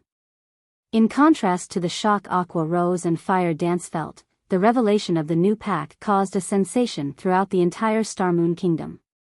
Players could not help but feel excited after finding out about the Great Catastrophe expansion pack. The official developers of the game had already revealed information about this new expansion pack. In the future, demonic beasts would randomly launch assaults on towns, and in response to such attacks, towns would issue defense quests to players. As long as players managed to defend the town, they would receive bountiful rewards. Of these rewards, there would even be secret silver ranked items and many more valuable items. In addition, players would also receive city reputation from completing the defense quest. These defense quests would undeniably allow average players to quickly improve themselves, hence the excitement of many of the average players over the arrival of this new expansion pack. Meanwhile, the atmosphere in White River City had also suddenly cooled down, as many players had chosen to head out to the towns instead. They intended to grind for some levels while they awaited for a demonic beast assault to occur. If luck would have it, they might even happen upon a demonic beast assault, making a huge profit from completing the resultant defense quest. Guild leader, should we arrange for a few members to head towards various towns and keep an eye out for a demonic beast assault? Aqua Rose suggested, her brows wrinkled slightly when she looked at the deserted streets of White River City. The other guilds were currently busying themselves with raiding the 3 great dungeons. They definitely would not have the time to pay attention to these demonic beast assaults. Hence, this was a good chance for Zero Wing to shine. Let's not participate in the demonic beast assaults. Focus on leveling up. Level 20 is the time when our guild will shine. Shifeng shook his head, a knowing smile on his face. In the past, Shifeng had experienced many assaults launched by demonic beasts. Hence, he knew very well how difficult it was to actually receive the reward of a defense quest. The reason being, even the weakest demonic beast was a Tier 1 monster, they would all be level 30 or above. Shifeng had even once encountered a Tier 3 demonic beast during an assault. If they were to try and defend a town right now, it would simply be suicide. Naturally, Shifeng would not let the members of his guild die a pointless death. One could say that towns were extremely dangerous locations right now. If players were to truly meet with a demonic beast assault, then it was not luck but fate. Currently, the safest places in God's domain were cities, since there would be high-tier NPCs guarding them. Take White River City for example. There were 3 Tier 4 NPCs guarding it, so demonic beasts would not dare to casually approach the city itself. If we don't participate and make some achievements, many more of the remaining members might choose to withdraw from the guild. Aqua Rose could not understand what was going through Shifeng's mind. Before, they had given up on competing over the 3 great dungeons. Now, they were also going to give up such a good chance to earn precious equipment and reputation. Just what were they supposed to do? Let them leave, then. Our guild is only capable of handling 3,000 members right now, and we are still well above that number. It would be even better if they do leave. Shifeng smiled without care. What Shifeng was trying to pursue was quality, not quantity. God's domain was a game, and the resources available to players were limited. Meanwhile, the more members they had in the guild, the more resources the guild needed to spend. However, if the resources available in the guild only amounted to so much, having more members in the guild would mean that each member would receive less resources. As a result, their development speed would also fall. In the past, Shadow had conducted a mass recruitment of players, recruiting all kinds of players into the guild. In the end, the guild had bitten off more than it could chew, causing its development to slow to a crawl. In this life, Shifeng would not repeat the same mistakes Shadow made in the past. The members in the guild could just leave for all he cared. He definitely would not try to stop them from leaving. Talent was very important if one wished to become an expert in God's domain. However, truly talented people were limited. In the past, a majority of the experts in God's domain had participated in one battle after another, gradually learning and accumulating the experience needed to become an expert, instead of relying on talent. Instead of cultivating some two-faced talented guild members, Shifeng would rather invest his resources in nurturing normal, but loyal, guild members. In the past, a super guild called Black Tower had sent over 200,000 of their members to attack a second-rate guild called Solitary Rulers. Meanwhile, Solitary Rulers had less than 80,000 members in total. The guild was believed to have the fewest members among all second-rate guilds. Before the battle between the two guilds had even started, everyone had already expected Black Tower to easily obtain victory. However, the end result was far from what others had imagined it to be. Although both guilds clashed tens of times, Black Tower hadn't succeeded in destroying the city governed by Solitary Rulers. While more than 30,000 members of Solitary Rulers had died in that battle, Black Tower had lost more than 3 times that number, with over 100,000 members of Black Tower dying. Black Tower suffered a tremendous loss after that battle, greatly shocking the other guilds that were watching from the sidelines. In the end, Black Tower had no choice but to mobilize its 7 Tier 5 Saint rank players and one of its Tier 6 God rank players to destroy Solitary Rulers. However, every member of Solitary Rulers still fought to the bloody end, fighting tooth and nail against their eventual demise. Before they lost their city, they had even managed to kill 2 of the Saint rank players and another 100,000 or so Black Tower members. In the subsequent clashes between the two guilds, Solitary Rulers had suffered one defeat after another. After all, the Tier 6 God rank expert and 7 Tier 5 Saint rank experts were simply too powerful. As a result, Solitary Rulers lost 5 of the cities they governed in quick succession. By the time the battlefield moved to Solitary Rulers' final base of operations, Unparalleled City, amazingly, not a single member had chosen to withdraw from the guild. Even after dying tens of times, they still chose to charge head-on into the battlefield. Shifeng couldn't help but shiver every time he recalled the unyielding attitude of those iron-blooded souls. Clearly, the difference in strength between the two guilds was like heaven and earth. Yet, instead of giving up and accepting their fates, every single member of Solitary Rulers had chosen to brave the battlefield. It was also due to this reason that Black Tower had suffered such immense losses. If it were any other guild standing in Solitary Rulers' place, the members would have long since abandoned hope and quit the guild. They would not have chosen to fight at all.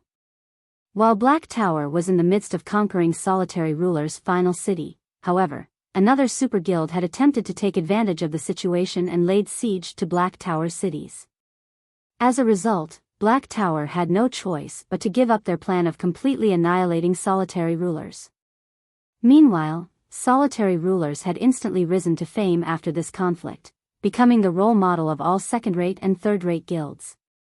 Aside from Solitary Rulers as an example of quality over quantity, there was also the adventurer team that was known throughout the entire God's domain, the Midnight Tea Party. Although its members numbered less than 30, not even super guilds dared to cross it. In God's domain, although quantity was important, quality was even more important. I understand.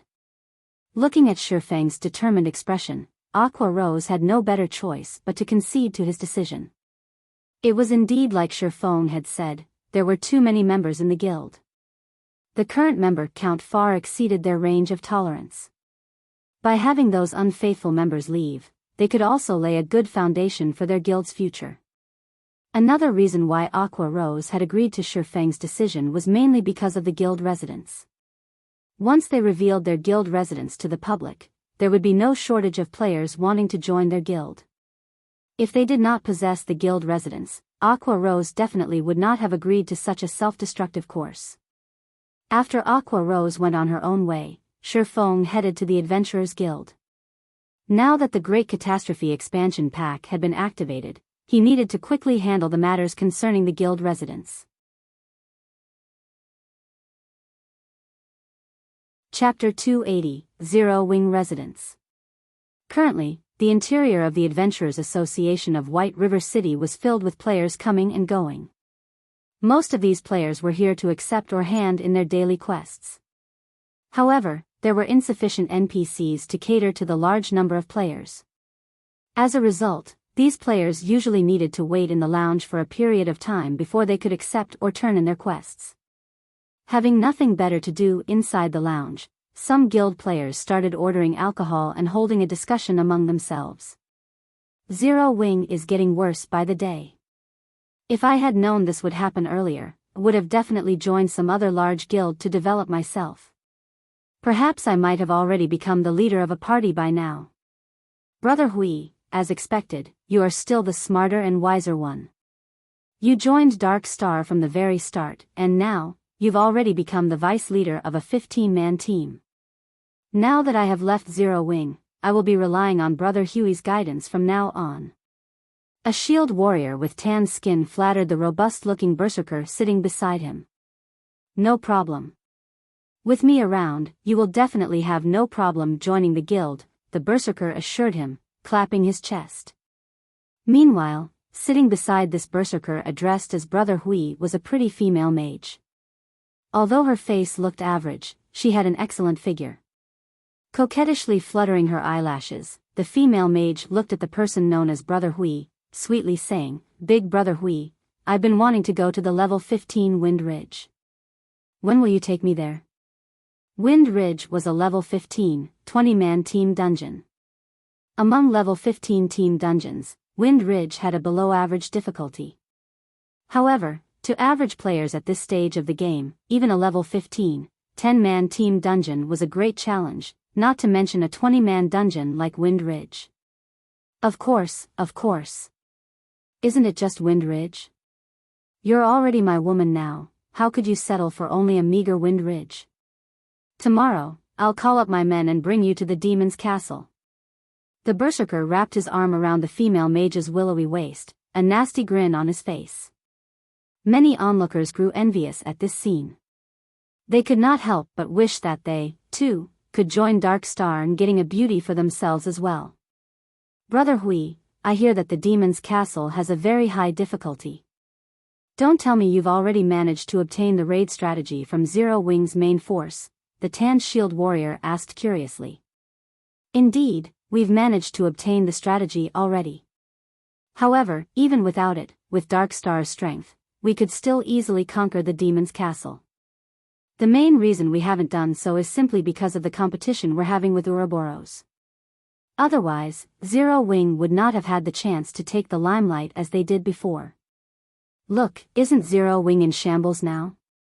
They're simply a little faster in terms of leveling up. They haven't even cleared the normal mode of any of the 3 great dungeons yet. Dark Star, on the other hand, has already killed the second boss of hard mode and started trying to raid the third boss. We have already caught up with Ouroboros. It is only a matter of time before we surpass Ouroboros. I really don't know what qualifications Zero Wing possesses to be considered as one of the top 6 guilds in White River City. The berserker's loud voice was filled with disdain as he spoke of Zero Wing. Even though the guild clearly has no future, there is still more than half the original number of players remaining in it. It really makes you wonder just what is going through those people's minds. They're just fools. Brother Hui, you're right. I really regret listening to my friend's words about joining Zero Wing back then. The shield warrior nodded his head in agreement, his heart filled with great disappointment. If he had joined Dark Star early on, he might also have had a beauty accompanying him by now. Meanwhile, seated near this trio, Shi Feng was currently quietly browsing through information on the official forums. Naturally, he could clearly hear the loud conversation between the robust berserker and the skinny shield warrior, and the same went for everyone else waiting inside the lounge. However, Shi Feng made no comment on their mocking words. After all, everyone had the freedom to make their own decisions. As for the shield warrior's regret at joining Zero Wing, Shifeng simply revealed a calm smile. If this shield warrior knew that Zero Wing was about to establish their very own guild residence, just what sort of emotions would he have? At that time, even the words, earth-shattering, would not be enough to describe the amount of shock he would feel. However, Shifeng really could not be blamed for this. Soon after, Shifeng headed to the counter and dealt with all the necessary procedures. After he turned his private territory into a guild residence, he also spent 3,000 gold to build an advanced guild hall in place of the Purple Sun Mansion. The advanced guild hall could fit up to 3,000 people. As for the other facilities of the guild residence, those would only be obtainable from large-scale team dungeons that were level 25 or above. Some time was needed before the construction of the advanced guild hall could be completed. After Shifeng completed all the necessary procedures, his remaining task was to head to the War God's temple and report the matter of the Endless Abyss. Just as Shifeng was about to leave the Adventurers Association, the system notification sounded. Moreover, this wasn't just any normal notification. Instead, it was a notification sent to the entire Star Moon Kingdom. Star Moon Kingdom System Announcement: Congratulations to Zero Wing for becoming the first guild in Star Moon Kingdom to establish a guild residence. Rewarding 10,000 guild reputation, 10,000 guild popularity and 10 gold coins to the guild. I spent 3,000 gold, yet only got 10 gold in return. The system sure is tight-fisted. Shifeng laughed. However, Shifeng did not concern himself with such an amount of gold. The reason being, in these past few days, the Starstreak trading firm was already making a daily profit of over 1,700 gold. It was all thanks to the popularity it gained from selling the Arclight shield, as well as the basic mana armor kits. During this period of time, the forging genius, Cream Cocoa, had also been continuously producing gemstone buckles, advanced whetstones, and many more forging products. Moreover, the number of forging players Melancholic Smile recruited was also rising. Not only did the combination of these new forgers and the various forging designs provided by Zero Wing increase the number of products sold by the Starstreak trading firm, it also expanded the company's product selection. As a result, the daily profits of the Starstreak trading firm continuously rose. Currently, the Starstreak trading firm already controlled over half of the market for forging products in White River City. Moreover, such a situation wasn't limited to just White River City. It extended to the 7 surrounding cities. Hence, Shifeng was not lacking in money at all. Compared to having spent 3,000 gold coins, Shifeng was more interested in the 10,000 guild popularity points. This was a feature that would only become available to a guild after it established a guild residence. The higher the guild popularity, the more famous a guild would become among NPCs. With 10,000 guild popularity, Zero Wing could be considered relatively famous among the NPC populace. Compared to starting from scratch, having this 10,000 guild popularity made things much simpler for him. It should be known that, when a guild member completed a quest commissioned by an NPC, the guild would normally receive only 1 to 3 guild popularity. Only quests with high difficulty would reward 5 to 10 points. In other words, a guild needed to complete thousands of guild quests in order to accumulate 10,000 guild popularity. These bonus guild popularity points had saved the guild plenty of development time. Meanwhile, inside the lounge of the Adventurers Association, the tan shield warrior that had just recently left Zero Wing no longer felt joyful about joining Dark Star. On the contrary, his face was as pale as a sheet of paper. Inside the Land of Death, one of the 3 great dungeons, Dark Star's main team was currently battling against a white-boned giant elephant, which was over 20 meters in height. At this time, the MT of the team, Lone Tyrant, was enduring the attacks from this white-boned giant elephant. Every time he took an attack from the boss, he would receive over -2,000 damage. His HP constantly rose and fell, his life hanging by a thread. Just as the white-boned giant elephant in the distance was preparing to charge, Lone Tyrant suddenly received a system notification. Lone Tyrant was momentarily stunned by what he saw. How did Zero Wing obtain a guild residence so quickly? Lone Tyrant couldn't help but yell out when he saw the description of this system notification. his eyes nearly popping out of their sockets. He even forgot to use a skill to block the incoming attack from the white-boned giant elephant before him. As a result, he was turned into a pile of meat paste by the boss's foot, losing his life instantly. What followed was what would be expected, a team wipe. Chapter 281, A Guild's Most Powerful Weapon. Tens of players were currently lining up outside a large and peaceful tomb. Everyone in this team of players was level 17 or above, and all of their equipment were at least mysterious iron rank with a few pieces of secret silver equipment mixed in. Most of the equipment the leading MT of this team had were of secret silver rank, and the crescent-shaped shield he carried was even of fine gold rank. Meanwhile, all of these well-equipped players were looking reverently at the peerless beauty standing before them. Looking out through the gaps of her silver-white helmet, her black, crystalline eyes shone with both intelligence and wisdom. Her hair, which was a midnight black, hung down to her waist, gently brushing against the silver-white armor she wore. Resting her hand on the hilt of a dark blue greatsword glowing dark blue, she exuded the indomitable aura of a goddess of war as she silently stood there. This peerless war goddess was none other than the snow goddess of Ouroboros, Gentle Snow. After undergoing the baptism of the 3 great dungeons, Gentle Snow was even more dazzling than before.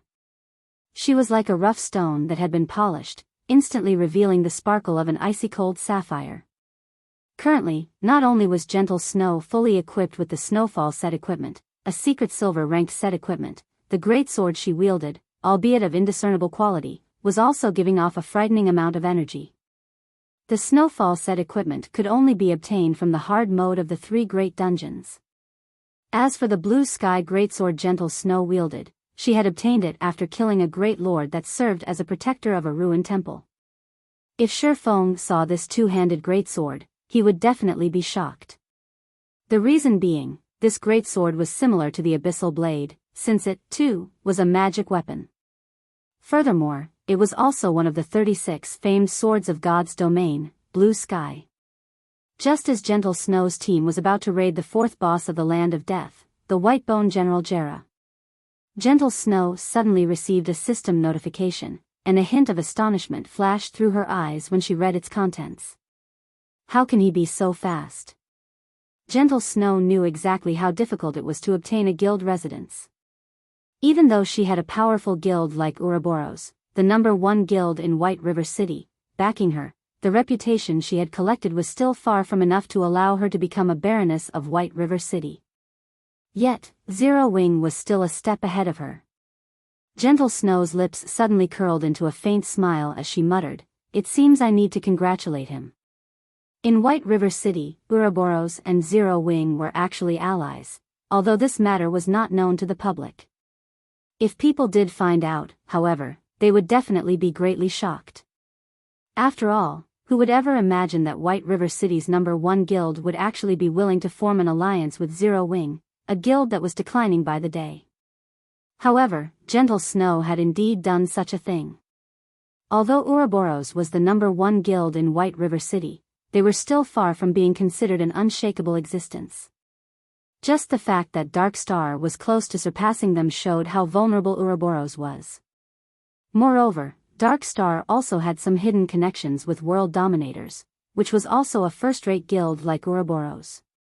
If these 2 powerful guilds joined hands to wage war against Ouroboros, then Ouroboros would definitely suffer a huge loss. Hence, Ouroboros itself needed allies. Setting aside Dark Star and world dominators, there were still 3 others among the top 6 guilds in White River City. Of the 3, the most powerful would be Emperor's Light, a first-rate guild, while coming in second would be the Assassin's Alliance, a second-rate guild. As for Zero Wing, they were considered the weakest of the top 6 guilds in White River City. Yet in defiance of all logic, Gentle Snow had chosen to ally herself with the recently established Zero Wing, out of these 3 guilds. The reason for her decision was her optimism for Zero Wing. Setting aside the mysterious, elusive, and heaven-defyingly powerful Yifeng, just the fact that Zero Wing had black flame in its midst had already solidified Gentle Snow's conviction. Not only was Black Flame the publicly acknowledged chief forger of Star Moon Kingdom, his personal combat strength was also frighteningly great. In addition, he had a mysterious organization supporting him from behind the scenes, not to mention a deep connection with the Starstreak trading firm. Black Flame's shocking financial power put even Gentle Snow herself to shame. Although she could not make head or tail of the connection between Yifeng and Black Flame, she knew for a fact that both of them possessed immeasurable strength. Yet, despite being so powerful, neither of them chose to reveal that strength to the public, and such an action greatly confused Gentle Snow. Just the thought of the two of them working together had sent chills down Gentle Snow's spine. As if to put icing on the cake, the person named Aqua Rose had also appeared in Zero Wing out of nowhere. Aqua Rose used to be an honorary elder of Twilight Echo. Although her fame was less than Gentle Snow's, that was only because Gentle Snow had appeared in many advertisements before, raising her profile in the public eye. Gentle Snow had never personally fought against Aqua Rose. However, based on the video recordings of Aqua Rose's battles, in terms of combat techniques, should they ever have a fight between themselves, Gentle Snow felt she only had a 50% chance of emerging victorious. In any case, just the presence of these three powerhouses in Zero Wing made it worthwhile for Gentle Snow to ally herself with them. Not to mention, Zero Wing still had many other experts within their ranks. Their true strength and potential were simply unfathomable. In the eyes of the public, Zero Wing would sooner or later vanish from existence. However, Gentle Snow knew very clearly. Zero Wing's current calm was merely the prelude to their next breakout. The situation right now would be the best example. Against all expectations, Zero Wing had suddenly become the first guild in Star Moon Kingdom to obtain its own guild residence, miles ahead of the other guilds. Within moments, Zero Wing had become the focal point of all players throughout Star Moon Kingdom. Shortly after the appearance of the system notification, Zero Wing's recruitment point was overrun by a stampede of players. Although Aqua Rose had long since prepared for such a reaction, the sea of players desperately trying to join the guild still left her breathless. Meanwhile, the players who had previously withdrawn from Zero Wing presently had regret filling up their intestines. If they had not acted so impulsively and had waited just a few more days, they would have been able to enjoy the various benefits offered by a guild residence. Now, unless they deleted their game accounts and started over with a new name, it was impossible for them to join Zero Wing anymore. However, who would have the courage to actually delete their account and start all over again? As for the players that had chosen to remain in Zero Wing, currently, they were extremely happy about their wise decision. Now that Zero Wing had a guild residence, not to mention being able to receive more quests, they could save a lot of money, thanks to the equipment and weapons repair facility of the guild residence. Neither would they need to spend money to recover their stamina at hotels, they could simply do so at the guild residence. Furthermore, they could also obtain a double EXP buff just by resting inside the guild residence. With this buff, they could grind and level up with much greater efficiency than before. In addition, guild residences could also provide private rooms. This was also the greatest benefit of having a guild residence. In God's domain, every player would wish to possess their very own private room or house. As long as players logged off inside their own rooms, they could still accumulate the double EXP buff, and with much greater efficiency than in the guild lounge to boot, even though they weren't personally within the game. Normally, when guild members rested within the guild residence's guild lounge for 48 hours, they could accumulate 20% double EXP, and they could accumulate up to 1 level's worth of double EXP.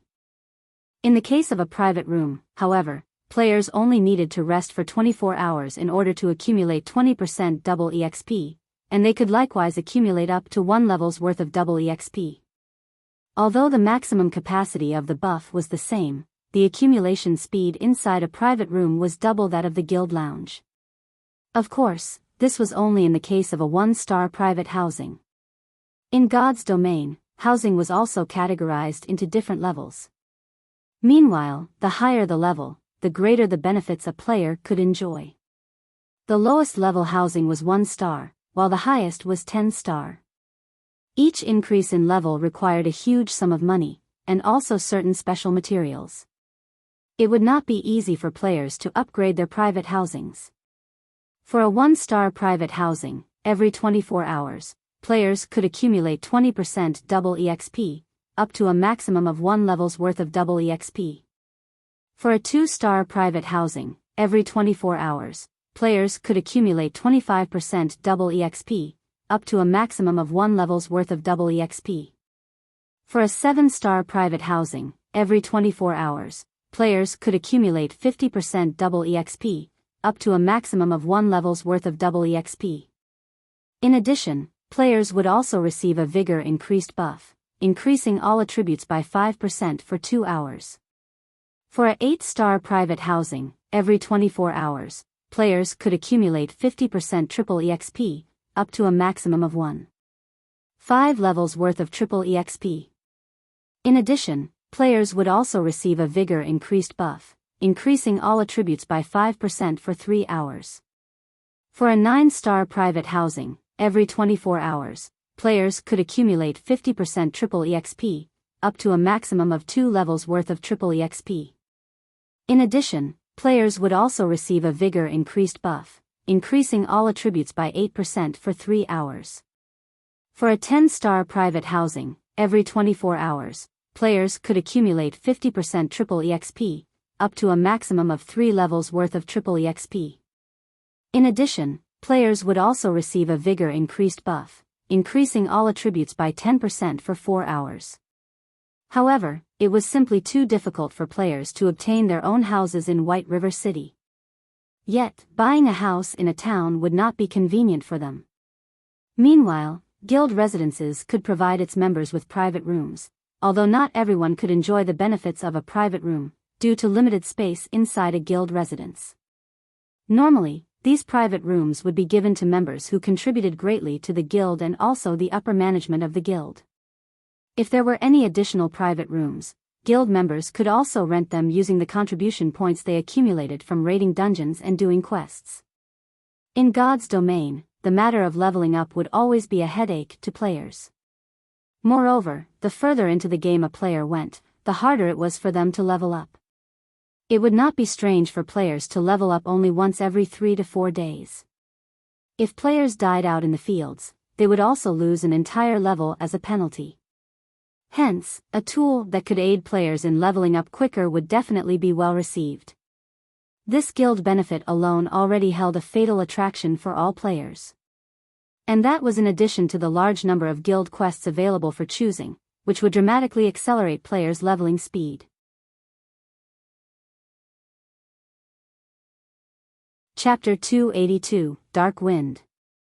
The War God's Temple, an organization that was founded shortly after the Great Destruction, had been in existence for thousands of years now, protecting the human race from invasions by foreign races. Now that the Endless Abyss had been opened, the humans of God's domain would have to rely on the War God's Temple to deal with the invasion of demonic beasts. It was no longer a situation that could be handled by any single country. Aside from being the protector of the human race, the War God's Temple was also a location for players to learn advanced skills. Meanwhile, players only needed to complete the quests they received at the War God's Temple in order to do so. Shortly after Shifeng arrived at the War God's Temple, he reported the Endless Abyss to the Knight Captain on duty. The War God's Temple was considered one of the most powerful forces in God's domain. Just a normal knight here was already a level 180 tier 2 NPC.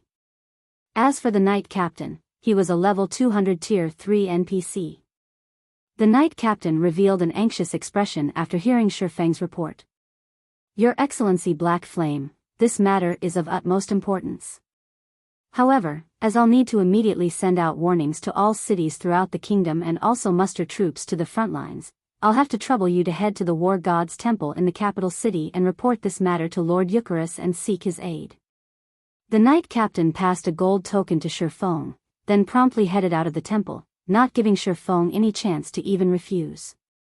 Shifeng was left speechless by the Knight Captain's words.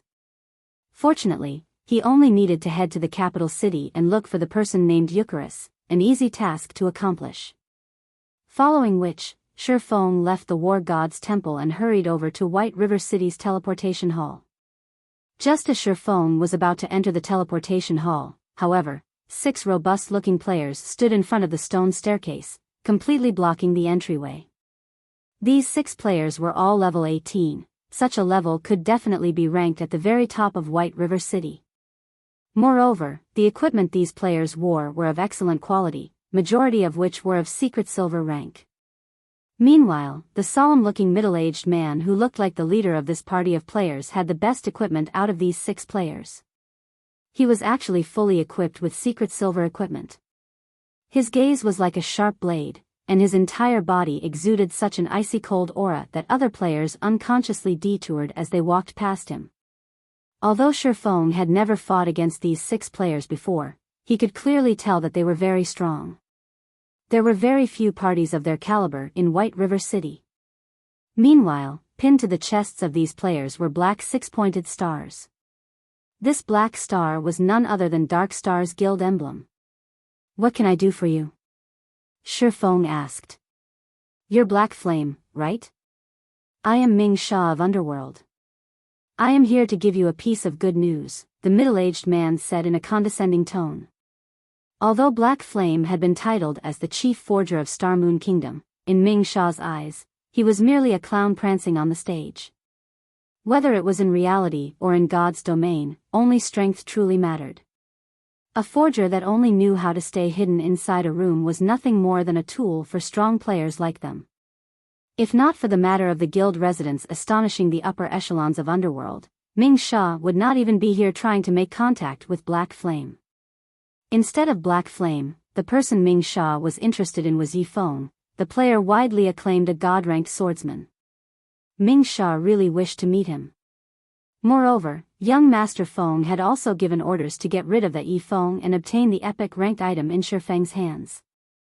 Unfortunately, Yifeng proved simply too elusive. No matter how many men Ming Sha had sent out, they still could not find a trace of that Yifeng. Ming Sha was very disappointed by such a result, as he never imagined that Yifeng would be such a coward, not having the courage to even come out and fight. Good news?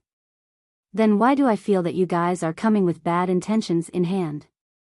Shifeng revealed an indifferent smile as he sent a glance at the other 5 menacing players. "Master Black Flame, it is our fault for behaving too rashly. However, we truly do have great news for you. Only, I hope that you can take a trip with us. After all, this place isn't exactly suitable for discussions of such an important matter."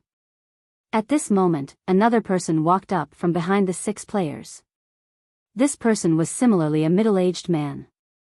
Currently, this man had a wide smile on his honest-looking face. When Shifeng used observing eyes on this man, he discovered that this man was actually called South Wolf. Immediately, Shifeng came to a realization. The road for enemies truly is narrow. Shifeng inwardly chuckled. South Wolf was none other than the person that tried to threaten Shifeng into surrendering his ice-blue devil flame. After being rejected, South Wolf had even declared that he would take action against Shifeng. Originally, Shifeng had intended to take a look at just how powerful the organization known as Underworld was. Unfortunately, this matter had been quelled by gentle snow. Shifeng never thought he would meet this fellow once again today. "What if I don't want to go?" Shifeng asked. "We have long since thought of this point, hence I asked Brother Ming Sha and his friends to come and personally invite Master Black Flame over," South Wolf said with a hypocritical smile, sending a glance at the 6 Underworld guards beside him. "All right, then, since you guys are being so sincere." Shifeng nodded. South Wolf had obviously already familiarized himself with the rules of White River City. Although the rules stated that battles were not allowed within the city limits, that was on the premise that actual damage was caused. There would be no problems if they simply dragged him away. Of course, Shifeng's strength attribute was extremely high. South Wolf's group had absolutely no chance of abducting him. Just recently, he had obtained 40 free attribute points as a reward for releasing the Forgotten Lands.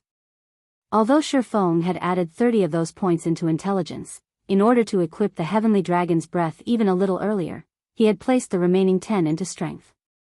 Aside from that, due to the Abyssal Blade's attributes, Shifeng obtained 2 additional free attribute points every time he leveled up. When coupling those with the strength provided by his other equipment, Shi Feng's strength attribute had long since broken through the 170-point threshold. In terms of the strength attribute, very few players throughout God's domain could be a match for him. However, it seemed that someone from the mysterious upper echelon of Underworld wanted to meet him, and Shi Feng was curious enough to agree. "Let us go, then," South Wolf said as he led the way. A short while later, Shi Feng and the others arrived inside a high-class bar. Very few average players could be seen inside this bar, as most could not afford this luxurious place. "Master Black Flame, please, come in. Young Master Feng has been waiting for you for a long time now." South Wolf pushed apart the doors to a private room, hinting that Shi Feng should enter. Upon entering the private room, Shi Feng immediately discovered an imposing yet charming youth sitting inside. This youth was also accompanied by two beautiful female companions at his sides. These two beauties were not players but NPCs. Just like how Anna was working as Shi Feng's assistant at the Starstreak trading firm, these beauties were clearly servants of this young man. This sight was far more shocking than if he had two attractive female players accompanying him. At this stage of the game, having the ability to possess two NPC servants showed that this youth before him was definitely out of the ordinary. "You are in the upper echelon of Underworld?" Shi Feng asked. "That's right. This one here is known as Feng Xianyang, the vice leader of Underworld's Star Moon Kingdom Eastern Branch. Of course, you can also call me by my character name, Dark Wind." Feng Xianyang introduced himself. "I wonder, what business does Vice Leader Feng have with me?" Shi Feng asked. Judging from Feng Xuanyang's tone, Shi Feng had already made a rough guess as to Underworld's strength. Although he had long since deduced that Underworld had a great deal of power and that their influence covered more than just a single kingdom, Shi Feng still could not help but feel shocked after having his conclusions confirmed. It was no wonder even that Gentle Snow was wary of them. Star Moon Kingdom could be categorized into 5 separate regions: North, South, East, West, and Center. White River City was located in the east side. Meanwhile, Feng Xianyang was in charge of managing the affairs of Underworld's Star Moon Kingdom Eastern Branch. The authority he wielded was definitely great. "I heard that Master Black Flame is the founder of Zero Wing. You have even managed to elevate Zero Wing to its current position. We at Underworld feel very optimistic about Zero Wing's future, hence we wish to invest in some shares." Feng Xianyang then pointed towards Ming Sha, who was currently standing by the door, saying, "You've already seen for yourself the strength of Underworld. Because of us, even the previously insignificant third-rate guild Dark Star has instantly become a powerhouse in White River City. If Master Black Flame is willing, Underworld can similarly make Zero Wing grow rapidly. Not only could you become the overlord of White River City, you could even become the #1 guild in the entire eastern region of Star Moon Kingdom. I wonder if Master Black Flame might be interested."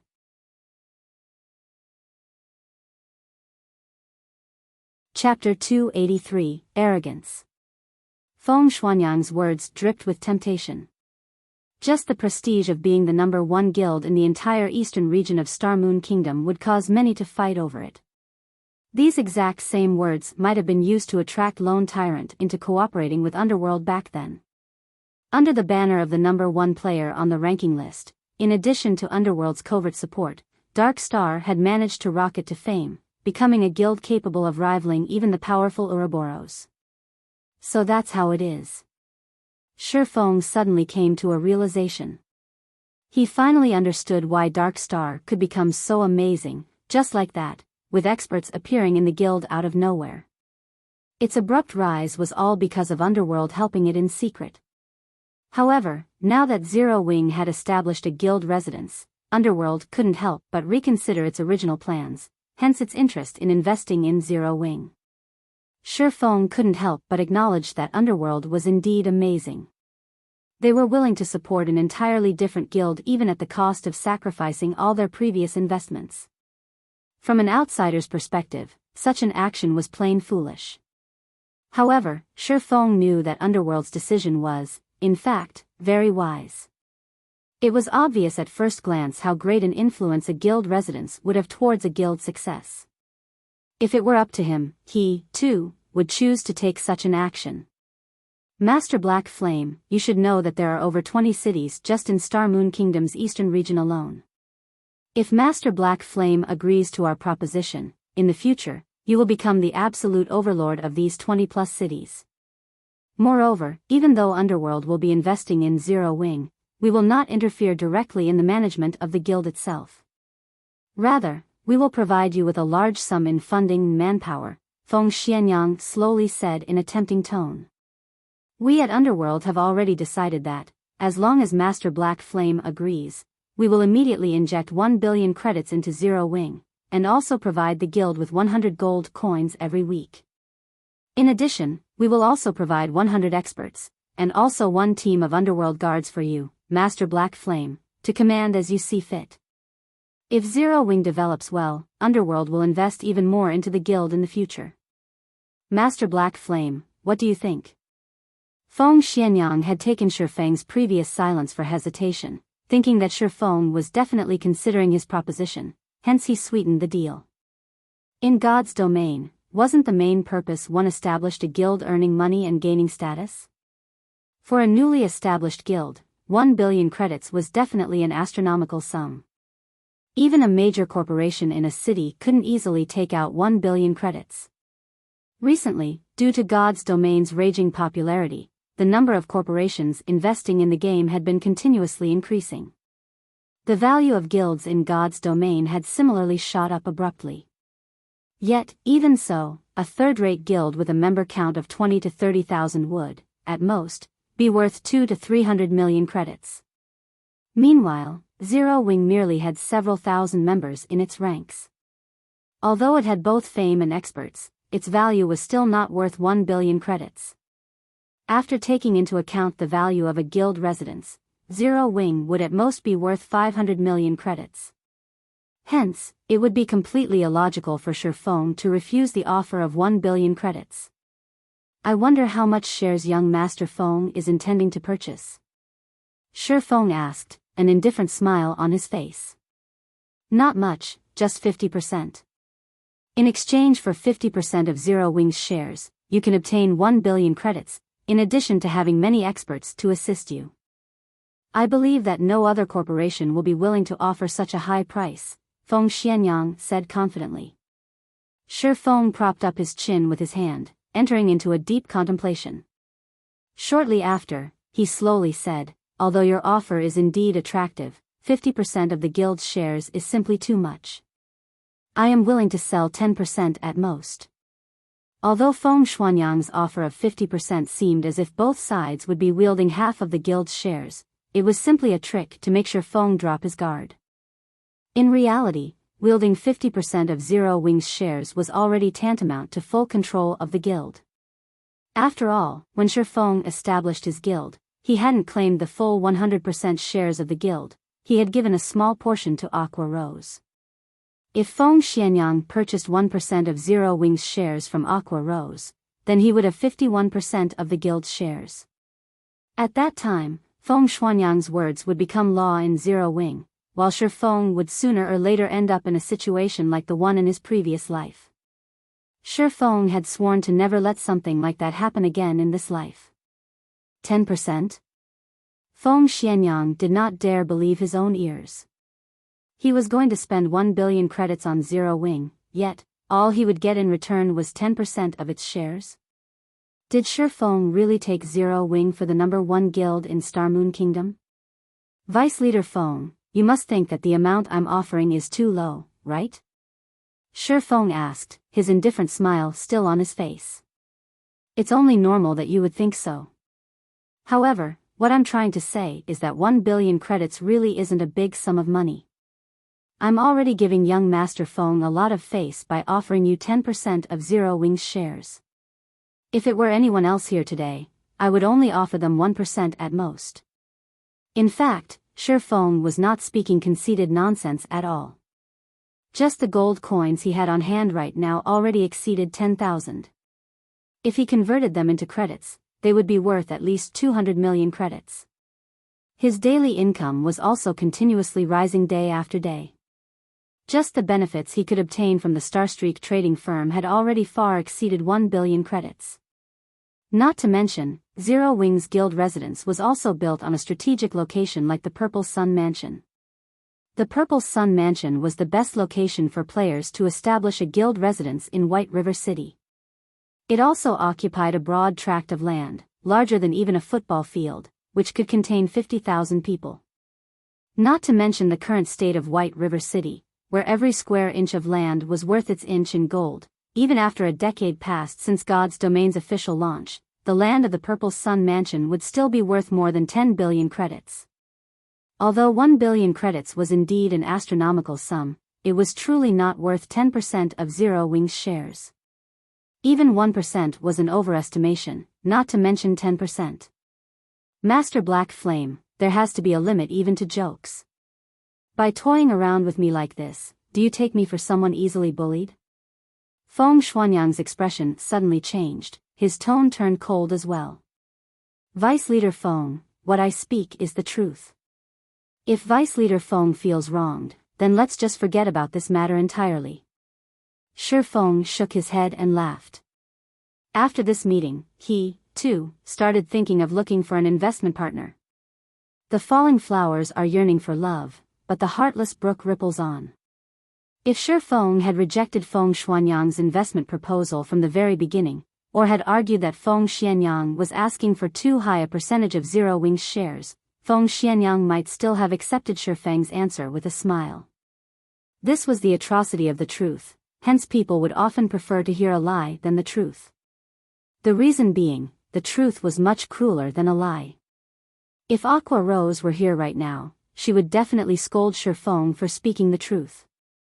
Soon after, Shi Feng departed from the private room, leaving behind a thoroughly incensed Feng Xianyang. South Wolf, get in here. Feng Xianyang roared. South Wolf hurriedly entered the private room, asking, Young Master Feng, why are you so angry? Did that brat Black Flame fail to appreciate your kindness? Tell Lone Tyrant that he can take action immediately. I don't wish to see the guild called Zero Wing in White River City anymore. Feng Xianyang no longer had his elegant appearance from before. Instead, he revealed his sinister nature, saying, since he isn't willing to cooperate with Underworld, then we will just remove him, one way or another. White River City does not need a guild that Underworld cannot control. Yes, I'll notify Lone Tyrant immediately, South Wolf said with excitement as he licked his lips. After Shi Feng departed from the high-class bar, he immediately headed towards the teleportation hall. Spending 32 silver coins, he quickly arrived at Starmoon City, Starmoon Kingdom's most affluent city.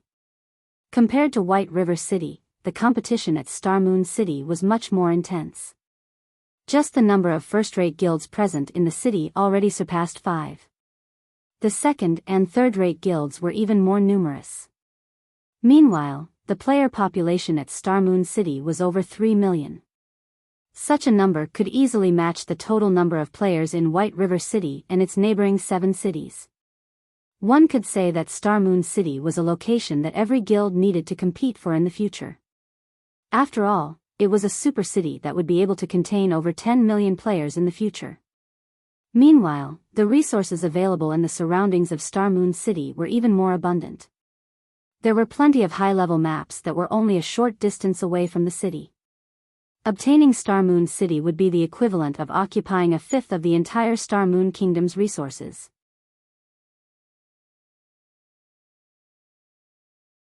Chapter 284, Ghost Raider. As the capital city of Starmoon Kingdom, beneath the flourishing appearance of Starmoon City were piles and piles of pearly white bones. The moment Shi Feng arrived at the city, he could already sniff out the strong smell of blood. When Shi Feng walked the bustling streets of Starmoon City, none of the players he saw belonged to small and unknown guilds. Instead, all the guild players he saw belonged to third-rate guilds or above.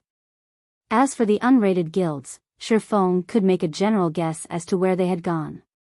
They had definitely been completely annexed by these large guilds. Furthermore, the average level of players in Starmoon City was very high. In terms of equipment, the players of Star Moon City were also a notch higher than the players of White River City. Originally, it was a very rare sight to find average players possessing bronze equipment. At Star Moon City, however, it was not a rare sight at all. Shi Feng had even seen some independent players who possessed equipment of mysterious iron rank and above.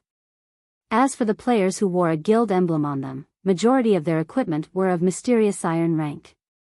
Some elite members of guilds were even fully geared with mysterious iron equipment. The standards of Star Moon City were clearly a lot higher than White River Cities.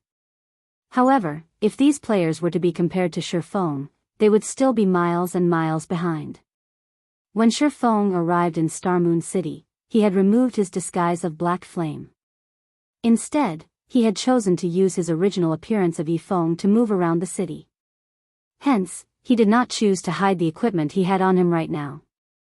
Although Shi Feng had already turned off the innate glowing effect that dark gold equipment possessed, he was unable to do anything about the originally dashing appearance of the item itself.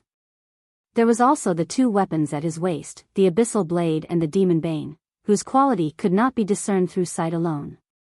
Overall, Shi Feng's equipment had caused all the players who walked past him to cast sidelong glances at him. Shi Feng was just like a famous celebrity as he strolled along the streets of Star Moon City. It was impossible for him to keep a low profile even if he wanted to. However, Shi Feng paid no attention to the stares he was receiving, focusing only on the task at hand. After arriving at Star Moon City, a new city, Shi Feng first made a trip to the city's auction house by force of habit. He intended to gauge the market conditions of this entire city. As the capital city, Star Moon City was geographically located in the central region of Star Moon Kingdom. Hence, whether it was the northern, southern, western, or eastern region, all trade would pass through this place. In the past, during the peak of Star Moon Kingdom, Star Moon City controlled a full quarter of Star Moon Kingdom's trade volume. One could simply imagine how large the trade volume at Star Moon City was. If one could dominate Star Moon City, the daily profits one could rake in would be astronomical. In comparison, the Starstreak trading firm's daily profit of 1,600 to 1,700 gold coins was merely a trifling sum. With such a large trade volume available, it would be a lie to say that Shi Feng did not have aspirations towards it. Unfortunately, Zero Wing had just recently set out on its journey. It would still be a long time before he could attempt to get a share of the pie known as Star Moon City. Today, Shi Feng was simply here to lay the groundwork for his eventual entry into Star Moon City's market in the future. Star Moon City's auction house was also the largest auction house in Star Moon Kingdom. When players registered an item here, the item would also be available for the players in the surrounding tens of cities to purchase. It was much more amazing than the White River City auction house. Moreover, when players from another country wished to visit Star Moon Kingdom, or when players from the kingdom itself wished to head to another country, they would be required to make a transit through Star Moon City, as it was the capital city of the kingdom. This situation also led to players from other countries selling their wares at the Star Moon auction house. Hence, there was a very large variety of items available at the Star Moon auction house, and no other auction house in Star Moon Kingdom could ever dream of being its equal. This was also one of the reasons why many players would willingly come here to purchase or sell their items. The inside of the auction house was filled with a sea of players. After entering the building, Shi Feng quickly looked for a quiet corner and sat down. He then called out the auction house interface, quietly browsing through its contents. "Brother Blade, look at that person's amazing equipment. Although my eagle eye's skill allows me to identify any weapon or equipment that is fine gold rank or below, when I tried identifying that person's stuff, many of them returned as unidentifiable," a skinny ranger said excitedly as he drooled at Shi Feng's equipment. "What? Unidentifiable? Don't tell me he's using dark gold equipment? Imperial Thunder, did something go wrong with your skill? Let alone a player from an unknown guild. Even the guild leaders of Ouroboros and the Star Alliance wouldn't be able to possess so many dark gold equipment," the robust-looking berserker named Lifeless Blade argued, laughing. "Brother Blade, you should know that this identification skill of mine is an advanced skill that I obtained only after completing a unique quest. When had it ever gone wrong before? The ranger named Imperial Thunder replied earnestly. Lifeless Blade nodded, his expression turning serious. He then looked toward Shifeng, who currently sat on a stone chair, noticing that he was actually unfamiliar with this person. Yifeng? He isn't an expert of Star Moon City. He should have come from some other city. After Lifeless Blade used an identification skill on Shifeng, he immediately knew that Shifeng was not a player belonging to Star Moon City. Lifeless Blade could be considered a somewhat famous person in Star Moon Kingdom. He had met many players before, and he had also met majority of the experts that could be found in the city. As for the experts he had yet to meet, he knew what they were called, at the very least. Even so, he had never heard of an expert called Yifeng before. And yet, I seem to recall hearing this name, Yifeng, from somewhere. Lifeless Blade drifted into deep thought. I recall seeing this name on the official forums before. I wonder if I can still find it now. Thinking so, Lifeless Blade opened the official forums and started searching for information relating to a player called Yifeng. At this moment, Imperial Thunder used eagle eyes on the guild emblem hanging on Shifeng's chest. Instantly, a shocked expression surfaced on his face. Yet, immediately after, that shock turned into great excitement. Imperial Thunder, what happened to you? Lifeless Blade asked curiously. It was his first time seeing Imperial Thunder produce such an expression. In the past, Imperial Thunder did not react with such intensity even when he saw a Lord-ranked field boss. Brother Blade, he's a member of Zero Wing. Imperial Thunder said excitedly. Zero Wing? Why would they be here? Lifeless Blade asked curiously. Nobody in Star Moon Kingdom had not heard of Zero Wing at this point. After all, it was the first guild in Star Moon Kingdom to possess its own guild residence. Moreover, there were plenty of experts in its midst. Even the top-ranking player in Star Moon Kingdom was a member of Zero Wing. Not only was this guild extremely mysterious, it also had Star Moon Kingdom's chief forger providing them with equipment. Countless players wished to join Zero Wing. Unfortunately, the guild was only recruiting members in White River City. Unless players from other cities migrated there, they would have no chance of joining it at all. At this moment, Lifeless Blade had also found some information relating to Yifeng on the forums. Aside from finding out that Yifeng was the author of the White River City guidebook, Lifeless Blade had also found some video recordings of Yifeng's battles. Of them, the video showing Yifeng's one-man battle against hundreds of Martial Union members was still ranked within the top 30 most viewed videos. The video had even been titled God-Ranked Swordsman's Instructional Video. So he is that God-ranked expert, Yifeng. Lifeless Blade felt greatly surprised at this moment. He never imagined he would get the chance to meet such a great expert. While Lifeless Blade and Imperial Thunder were watching Shifeng, with his extraordinary 5 senses, had long since noticed his 2 observers. The interest these 2 players emitted was very strong. In addition, the fervor in their gazes made it hard for Shifeng not to notice them, even if he wasn't trying. And here I was, wondering who was spying on me. It turned out that it was Lifeless Blade and Imperial Thunder. Shifeng glanced at his 2 admirers, sending a faint smile at them. Shifeng had been looking forward to meeting these 2 famous players for a long time now. Before they had even started playing God's Domain, they were already a relatively famous independent party. In the gaming world, they had even been called the Sharp Arrow Party. After they entered God's Domain, they shone even more than before. In the past, the team they had formed managed to successfully raid plenty of team dungeons that even the main force of first-rate guilds were helpless against. Meanwhile, the team leader, Lifeless Blade, had also been nicknamed the Ghost Raider. Brother Blade, such a chance won't fall into our laps a second time.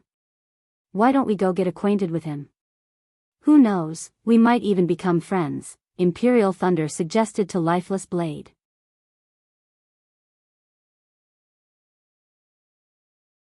Chapter 285, Market Research. Imperial Thunder's suggestion sent Lifeless Blade into a light contemplation. Soon after, Lifeless Blade replied with a nod. As the saying went, another friend is another opportunity. If one wished to succeed in a game, an extensive network of friends was necessary. It was especially true when it came to friends who were experts. If we are going to hastily approach and interrupt him like this, we need to be careful with our words when we speak. After all, every expert has their own unique personality. Some might be cheerful, some might be indifferent, and some might be arrogant. It would be counterproductive if we happened to accidentally provoke him, Lifeless Blade whispered. Ah, of course I know about this point. Imperial Thunder laughed. You do, huh? Lifeless Blade rolled his eyes at Imperial Thunder. He then continued, do you still remember how you managed to provoke Yuan Fei, one of the top 10 rookies of the gaming world, whom we met last time? That was his fault for going overboard. He actually tried to roll for every equipment we got from that boss. Imperial Thunder still held a grudge against the player called Yuan Fei. When they had discovered a Lord-ranked field boss before, they had kindly sent Yuan Fei an invite to raid the boss together. After the boss died, the loot the boss dropped was distributed using the dice rolling system, as more than a dozen players had participated in the raid. It was also logical that every team member would only roll for the items they needed. Yet, contrary to custom, Yuan Fei had rolled for every single item the boss dropped. Yuan Fei's actions clearly stated that, if he could not use it, then he could still sell it. You could have just spoken up about the matter. At worst, we could have just stopped contacting him. There was no need for us to become enemies. Yet, you chose to pick a fight with him without even trying to talk things out. That's not how you make friends, that's how you make enemies. Yuan Fei is still holding a grudge against us even until now. Lifeless Blade felt speechless when he recalled the incident back then. Yuan Fei was one of this year's top 10 rookies of the virtual gaming world, and the Star Alliance had even offered him an annual salary of 2 million credits in order to recruit him. Meanwhile, just because their team had provoked that petty-minded Yuan Fei, they had received plenty of oppression from the Star Alliance, making it hard for them to mingle in Starmoon City. If not for the fact that Lifeless Blade was acquainted with the guild leader of the Star Alliance, this matter would never have been settled, and their team would have been forced out of Starmoon City long ago. I understand. I won't repeat the same mistakes, Imperial Thunder said in a soft tone. In fact, he, too, recognized the mistake he made in the past. However, it was not easy for him to fix his short temper. As the two of them quietly conversed while they made their way toward Shifeng. Shifeng had already grasped the general market trend in Starmoon City. Overall, the items sold here were cheaper than White River City. In White River City, a stack of hard stones could be sold for 10 silver coins. At this place, however, each stack was being sold for only 9 silver coins. The same went for whetstones. In White River City, each stack of whetstones could be sold for 35 silver coins, while at this place, it was being sold for only 32 silver coins. Only advanced whetstones were sold at the same price in both cities, whereby each stack went for 1 gold coin. On the other hand, mysterious iron-ranked weapons and equipment sold here were at least 10% to 20% more expensive than the ones sold at White River City. As for secret silver-ranked weapons and equipment, those were sold at prices 30% to 40% higher. Sure enough, with more players around, the resources available is also greater in volume. Even though mysterious iron equipment is such a rare commodity in White River City, here in Starmoon City, these items seem to be available in abundance. There is someone actually selling secret silver equipment as well. As expected of the capital city, the number of experts here is much higher than other cities. Just by looking at the items being sold at the auction house, Shifeng could clearly feel the intensity of the competition at Starmoon City, with higher quality equipment in greater demand. It was also precisely this fierce competition that resulted in more experts being produced here. In order to survive in this city, one had to rack their brains and constantly think of ways to improve themselves, gradually climbing up the ranks of this prosperous city. Otherwise, what other explanation would there be for a precious secret silver equipment to appear at the auction house? It was simply impossible for guilds to sell any weapons or equipment that were of mysterious iron rank or better. After all, these items were strategic material for a guild. At most, they would sell the equipment produced by their own forgers. However, where would they find a forger who was capable of producing secret silver equipment? Even Shifeng, who possessed plenty of support items, could not easily produce them. It went without saying that other forgers should only be able to produce bronze equipment, or at best, mysterious iron equipment at this stage of the game. Hence, the secret silver-ranked weapons and equipment being sold at the auction house were definitely the offerings of independent teams. Meanwhile, their purpose in selling was simply to bolster their team's strength and obtain the funds necessary to cover their expenses. The number of independent teams that could obtain secret silver-ranked weapons and equipment at White River City could definitely be counted using one's fingers. As far as Shifeng knew, the only team capable of such a feat was the Holy Grail Knights that he had met by coincidence last time. On the other hand, there were a number of such independent teams in Star Moon City. One could just imagine the difference between the two cities. If I am going to try to enter Star Moon City's market, it seems that selling high-end equipment would be the most effective way to do so. At this moment, the fine gold-ranked Dragonscale set equipment popped up in Shifeng's mind.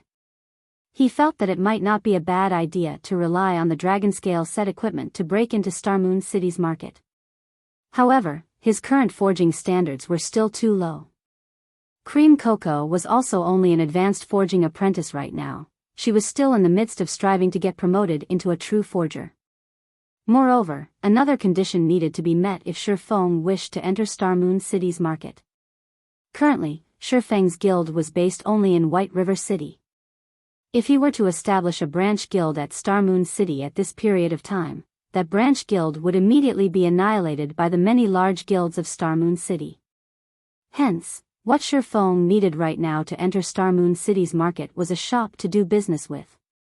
However, not to mention a shop, even if Shifeng wished to set up a stall, he first needed to become a minor noble of Star Moon City.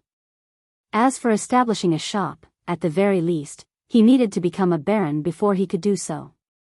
As expected, if I don't deal with this shop issue, I won't have any way of entering Star Moon City's market at all. After all, the auction house's 15% processing fee was simply too expensive. More importantly, placing items at the auction house was something only independent teams or players would do. If one wished to have any sort of development and earn large sums of money and fame, a shop of their own was essential. Hello there, friend. I am called Lifeless Blade. Seeing that you have come to the auction house, I'm guessing that you are here to sell some equipment, right? I am somewhat well known in Star Moon City, and I have plenty of sales channels.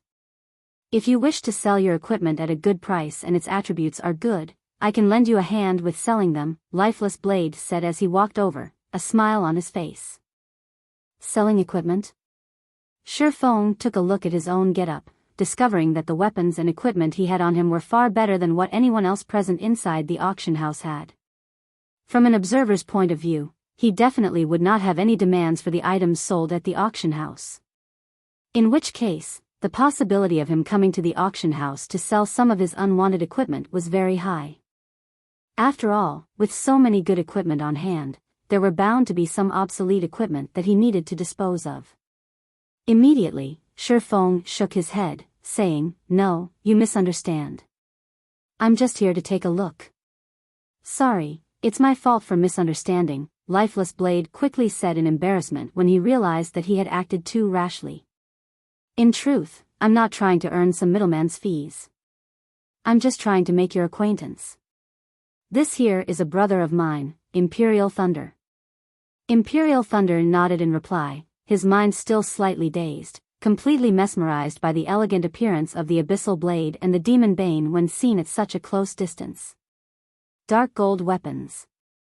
Even the guild leader of the Star Alliance, a first-rate guild, did not possess such powerful weapons. Imperial Thunder wondered just what kind of attributes such weapons could possess.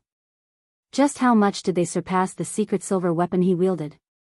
Seeing his companion constantly staring at the weapons hanging at Shifeng's waist, the drool in Imperial Thunder's mouth nearly overflowing, Lifeless Blade immediately clapped Imperial Thunder's back.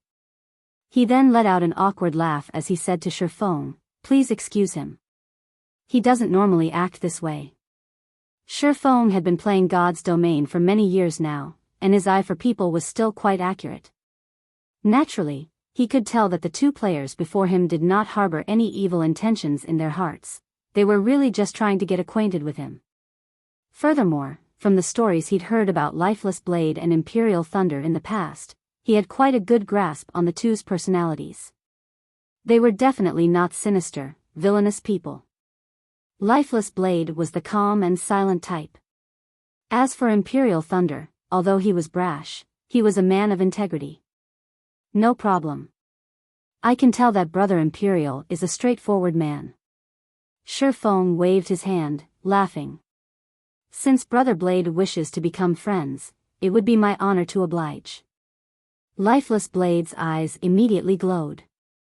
He hadn't expected Shi Feng to be so easy to get along with, having such an easygoing attitude. Hence, the two quickly started a conversation between themselves. When they touched on the topic of combat techniques, Shi Feng thoroughly shocked Lifeless Blade with his words. Meanwhile, Lifeless Blade finally understood why the public would acclaim Shi Feng a god-ranked expert. After conversing for more than half an hour, Shi Feng managed to obtain a more detailed understanding of the situation at Star Moon City, thanks to Lifeless Blade. I've gained plenty from this discussion of ours. If not for Brother Yi Feng, I'm afraid I wouldn't even know such a combat technique existed. This knowledge is simply priceless for dungeon raiding, Lifeless Blade said earnestly. He then retrieved a special tool from his back and presented it to Shi Feng, saying, "This ring is the only item I can offer you as thanks. Brother Yi Feng, please accept it. Otherwise, my conscience won't let me rest."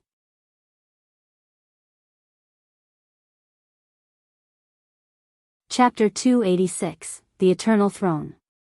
Shi Feng had not expected Lifeless Blade to be such a forthright person. Although Lifeless Blade had only taken out an ordinary-looking silver ring, Shi Feng knew exactly how precious this item was. The reason being, not only had he seen this ring in the past, he had even owned one before.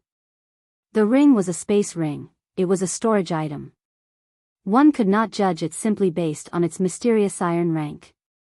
The space ring could store up to 200 slots of items. It was a very significant amount. It also did not impart any additional weight to the user, regardless of the number of items stored in it.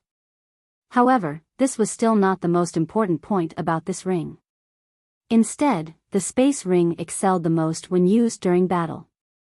Although it did not have many uses in a normal battle, when used in a fight between experts, a battlefield, or a boss battle, it could bring about game-changing effects.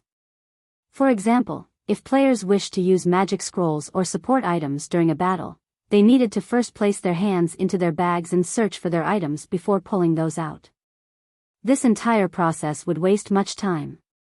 However, it was a different story if players possessed the space ring. With a simple thought, the item specified would instantly appear within the player's hands. The space ring was much more convenient than a bag. In reply to Lifeless Blade's offer, however, Shi Feng shook his head and said, "This item is too valuable. I cannot accept it. Brother Yi Feng, I am a man who never takes advantage of his friends. I'll feel extremely guilty if you don't accept it. Moreover, this ring is merely a storage item. It's not particularly valuable, so please accept it," Lifeless Blade said. "Well, how about this? I have a favor to ask of Brother Blade. I wonder, how many reputation points does Brother Blade have at Star Moon City right now?" Shi Feng whispered, sighing. Lifeless Blade grew confused at Shi Feng's question, failing to understand why Shi Feng would ask him such a thing. However, he still chose to answer honestly. "I'm only 30 points away from becoming a minor noble of Star Moon City. As the capital city of Star Moon Kingdom, the reputation points of Star Moon City was the most difficult to earn out of all the cities in the kingdom.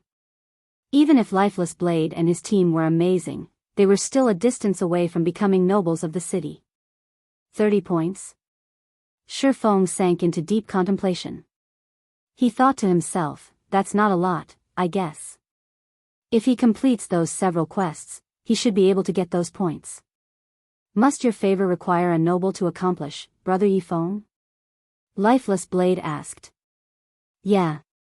Shi Feng nodded. Only by becoming a noble could one purchase a stall in Starmoon City. Also, exchanging of stalls could only be conducted between nobles of Starmoon City, in order to prevent players from taking advantage of any loopholes. However, Shi Feng was a demon hunter. No matter where he went, he would still be treated like a noble. Hence, after Lifeless Blade purchased the stall, there would be no problems if he simply transferred ownership of the stall to Shi Feng. In this way, Shi Feng would have a stall in Starmoon City to officially sell his items. Originally, Shi Feng had thought to complete a few quests in Starmoon City to increase his reputation here. However, it would not be easy to obtain 100 Starmoon City reputation points. He needed to invest plenty of time to do so.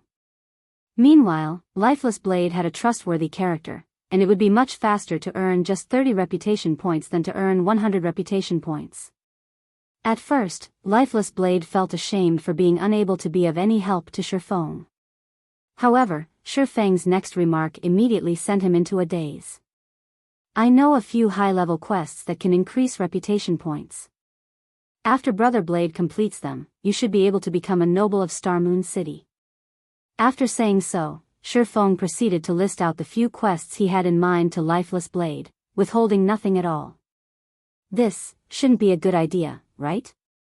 Lifeless Blade was nearly left speechless. Originally, he had fully intended to help Shi Feng. In the end, however, he had been the one to receive help from Shi Feng instead. Currently, the many guilds in Starmoon City were desperately searching for quests that could increase one's reputation, holding back nothing to do so. However, even when they offered a huge reward for any related information, they still had no luck in finding any. Yet, Shi Feng had just casually revealed to him 4 high-level quests that rewarded reputation points, his casual remarks making it seem as if these quests were plain cabbages that could be found anywhere. Is the difficulty of these quests too hard for you to manage? Shi Feng suddenly came to a realization when he saw Lifeless Blade's troubled expression. I still know a few quests that reward reputation. However, as their difficulty is much lower, the reputation points rewarded is similarly low.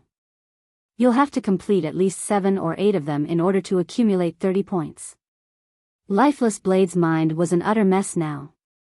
He even started to suspect Shi Feng was a GM, to actually know of so many reputation quests in Starmoon City. However, Lifeless Blade quickly dispelled this notion from his mind. After all, God's domain was controlled by the main God system, nobody else was allowed to interfere with the game. Hence, the quests in the game were auto-generated by the system, and nobody should know about them in advance. Of course, if there was an exception to this point, then that would be the extremely mysterious beta testers. However, after God's domain was officially released, many settings and quests in the game were changed. In theory, the quests that were originally present during the beta test should no longer exist. Thinking up to this point, Lifeless Blade was thoroughly confused by Shi Feng's identity. Just how was he able to know so many things?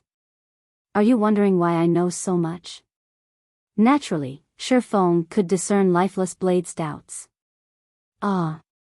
Lifeless Blade silently nodded his head, making no attempt to hide his thoughts. It's because I am a reincarnated person. I returned to this time from 10 years into the future, hence I know about all these quests, Shi Feng said in full honesty. Brother Yi Feng sure knows how to joke. Lifeless Blade abruptly burst into laughter. I'll complete these quests as quickly as possible. After I've managed to become a noble, I'll immediately notify Brother Yi Feng. Lifeless Blade knew full well that everyone had their own secrets. Meanwhile, information on reputation quests would definitely be categorized as a top secret by guilds. Shi Feng's willingness to reveal such precious information to him showed how much trust Shi Feng placed in him. If Lifeless Blade still tried to probe deeper into the matter, then he would simply be too insensible. I'm telling the truth, Shi Feng laughed bitterly. Ah, I know. Lifeless Blade nodded his head repeatedly, the smile on his face seemingly saying, I understand. Shi Feng was left completely speechless. Although he had long since grown familiar with such a behavior, he still could not help but feel helpless every time he was faced with it. Why wouldn't anybody believe him even though he was telling the truth? Why must the world make an honest man like him tell a lie before somebody was willing to believe him? Shifeng was no longer able to make sense of this world. Soon after, Lifeless Blade added Shifeng as a friend before hurrying off to complete the quests. Meanwhile, thanks to Lifeless Blade, Shifeng now had a better understanding of Star Moon City's situation.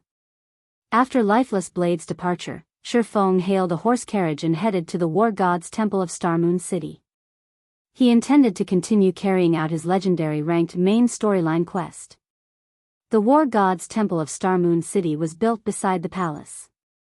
From the outside, the building looked like a magnificent and majestic pyramid, and at the summit of this pyramid was a house-sized sunstone, which exuded a divine light. Be it day or night, this sunstone would shine brilliantly on the entire War God's Temple, and one couldn't help but admire this dazzling construction when seeing it. As the main branch of the War God's Temple, it had Tier 3 NPCs roaming around outside the temple itself, and even a Tier 5 Shadow Saint would not be able to penetrate the tight security here. Although this was not Shifeng's first time visiting this War God's Temple, it was still his first time coming to the 9th floor of the temple. The Eternal Throne. Just the NPC guiding Shifeng to this place was already a Tier 4 Glory Knight.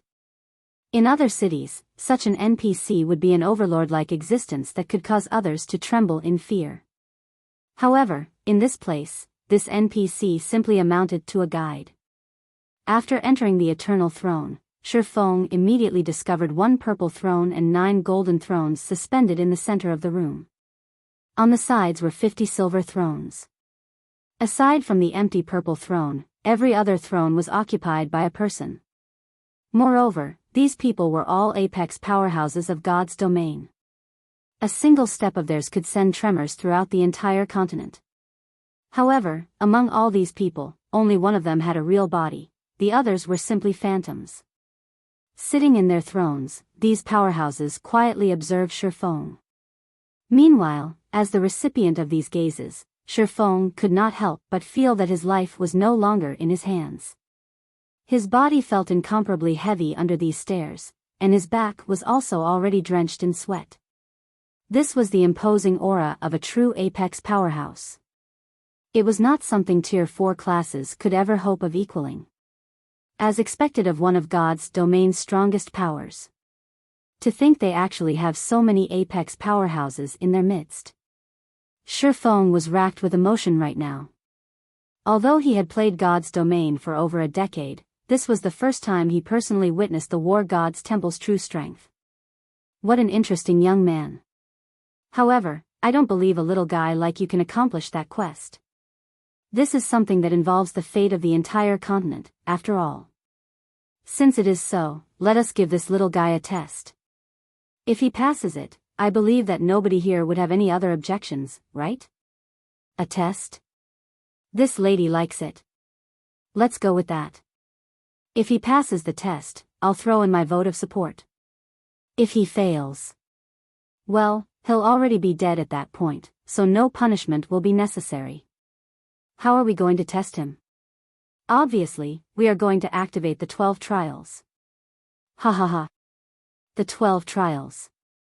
I have only heard of it before and only treated it as a legend. The last time it was activated was more than 900 years ago. I didn't expect that I would be so lucky as to witness it being activated in my lifetime. I must really thank you, little guy. I do hope you can last a few rounds, though. Let this old man here widen my horizons.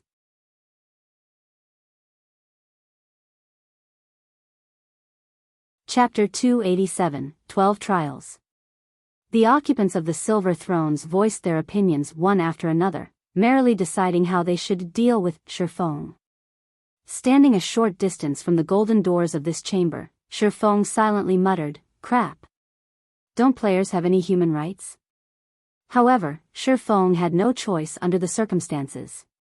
The NPCs before him were all apex powerhouses of God's domain. Shifeng was merely an ant in their eyes.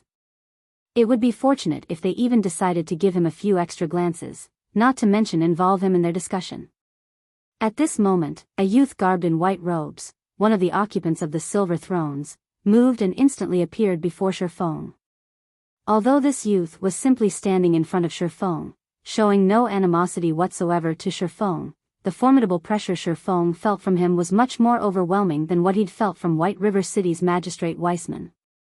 This white-robed youth was none other than Eucharis, the Star Moon Temple Lord of the War God's Temple, whom Shifeng had been instructed to look for. Young man, we already know your reason for coming to this place. Although the endless abyss has indeed been unsealed, this is something that would have happened sooner or later. After all, no seal is eternal.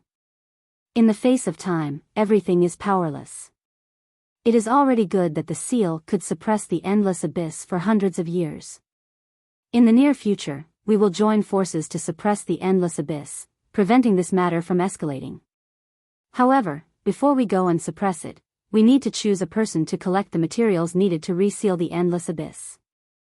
However, this person must be a heaven-blessed person, and you just so happen to be one. Hence, we've decided to send you to collect the materials for us. Before we send you on your way, though, we need to first take a look at your potential. If you are no good, we will have no choice but to look for someone more suitable for the task. By heaven-blessed person, the NPC meant a player. In the NPC's settings, heaven-blessed people were immortal existences, as even if these individuals died, they could still revive shortly after.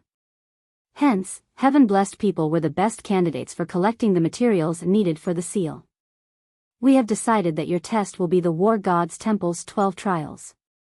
You will be considered to have passed the test as long as you can clear 6 of the 12 trials. Of course, we won't make you go through the trials for nothing. As long as you can clear up to the second trial, you will be rewarded with 100 War God's Temple merit points. Also, the rewards will be doubled with every subsequent trial you clear. After you're done with a trial, you can use the treasury of the War God's Temple to exchange your merit points for treasures. You should know that the treasury of the War God's Temple contains the most treasure throughout God's domain. An ordinary secret silver ranked item only costs 200 merit points, while a fine gold ranked item costs 500 merit points, a dark gold ranked item costs 1,500 merit points, an epic ranked item costs 4,000 merit points, a fragmented legendary item costs 15,000 merit points, and lastly, a legendary item costs 60,000 merit points. If you have sufficient strength, you can even exchange for a divine artifact. However, that would require 200,000 merit points. While Eucharis was giving his explanation with a smile, Shifeng's heart was already pounding madly with excitement. Shifeng couldn't help but admit that a legendary ranked main storyline quest was indeed amazing. The highest ranked item Shifeng had seen before was only of legendary rank. He had only heard rumors about divine artifacts, he had never personally seen one before. Now that he had the chance to actually see one, his gains from this trip to the War God's Temple was already plenty. However, Shifeng knew his own limits. Even a legendary item was already a luxury for him, not to mention a divine artifact. Shifeng did not even dare fancy the notion of owning one. He would be satisfied as long as he could take a look at it.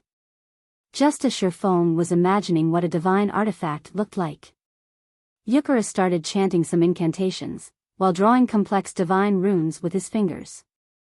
After Eucharis finished chanting, a pair of large golden doors appeared before him. There were 12 scenes carved into the dazzling golden doors, and each scene told of a cruel battle. When the doors parted, a very ancient and violent aura gushed forth from within, as if there was a ferocious primordial beast housed beyond those doors. Young man, the 12 trials lies beyond these gates. Go ahead, Eucharis said slowly as he pointed towards the golden doors. Shifeng nodded in reply. Step by step, he slowly walked towards and beyond the doors, soon vanishing from the eternal throne. Ha ha ha. That little guy sure is brave. Doesn't he know that the 12 trials is the cruelest trial of the War God's Temple? Eucharis, you're a devious bastard yourself as well. You actually used such a temptation against that little guy. Moreover, you've only mentioned the abundant rewards he could gain, but not the penalty for death. the merit points needed for the divine artifact. Even after saving for an entire lifetime, this old man still hasn't collected the necessary amount. If he wishes to obtain the divine artifact, at the very least, he needs to clear the 11th trial. Ever since the War God's Temple was established, from ancient times until now, only one person has ever managed to do so. However, that great personage was a mighty god who had saved the entire continent in the past.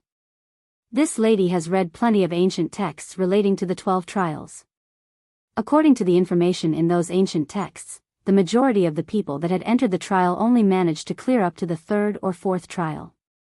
Meanwhile, the ones that were capable of clearing up to the 6th trial were as rare as a phoenix's feather and a chelan's horn.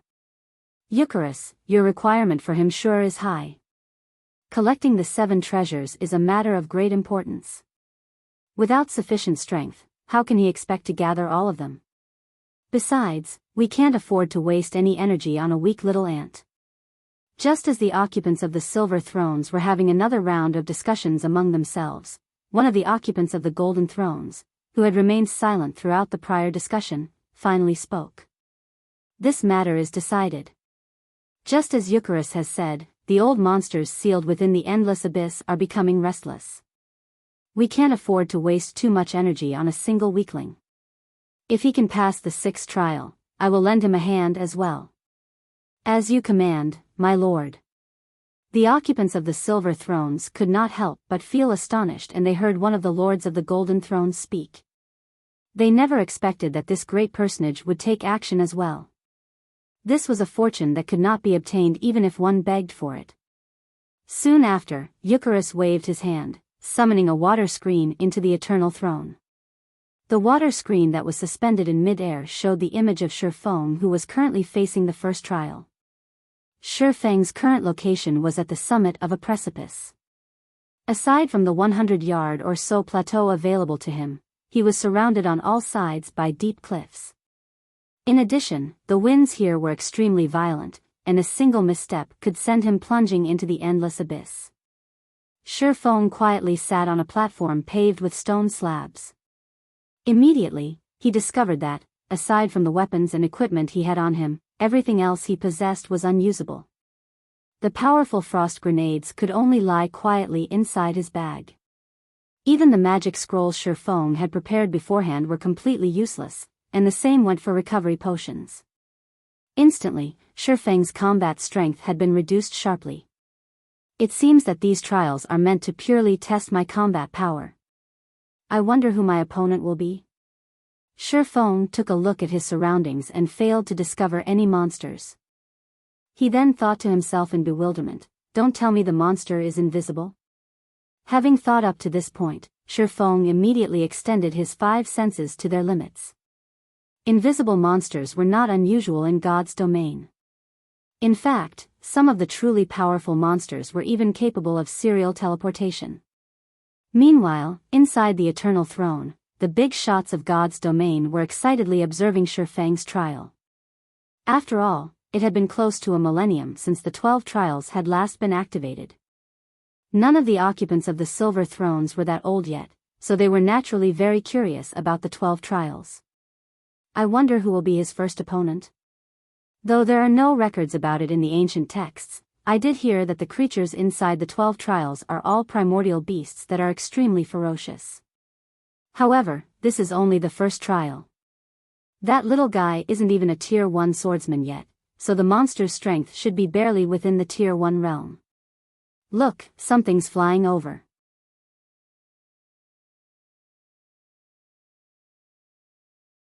Chapter 288, Continuous Clearance. Primordial Beasts. In the gods' domain of today, these creatures were either extremely rare, or had long since gone extinct. They were beings that one would not normally see. Now that the 12 trials had been activated, Shifeng would also have the fortune of meeting one. If he were at any other location, it would be extremely hard for him to meet a primordial beast. Above the stage of the 1st trial, a blurred figure slowly descended from the skies, remaining unperturbed even in the face of the turbulent winds of this realm. This gigantic figure landed at the center of the stage, towering over the tiny Shifeng. With the upper body of an eagle and the lower body of a lion, this monster was none other than the king of the skies, a griffin. Griffin, elite rank. Level 20. HP 30,000/30,000. I didn't expect a griffin would be so big. Just its wingspan alone is over 20 meters. Shi Feng did not hurry into action. Instead, he took his time carefully observing the griffin. He was currently within a trial. The monsters in here were completely different from their counterparts in the outside world. Not only would the monsters inside a trial possess a large variety of skills, their basic attributes would also be much higher. Most importantly, their intelligence would also be higher. They would not follow a set pattern when they fought. However, the griffin did not provide Shi Feng with too much time to think. With a piercing cry, the griffin flapped its wings, generating a violent gale. Instantly, 2 tornadoes over 3 meters in height swept toward Shi Feng, and where the blades of wind passed, everything shattered. Using a skill right off the bat? As expected, this griffin isn't an ordinary monster. Revealing a faint smile, Shi Feng's figure flashed, swiftly withdrawing from the attack range of the 2 tornadoes. Following which, he activated silent steps, instantly appearing behind the griffin. Before the king of the skies could react, the pitch-black abyssal blade turned into multiple streaks of black, slashing down at the griffin's wings. Like snowflakes, the griffin's snowy white feathers fluttered onto the now blood-stained ground. Aoo! The griffin let out an agonized roar, damages of over -400 points appearing above its head, one after another.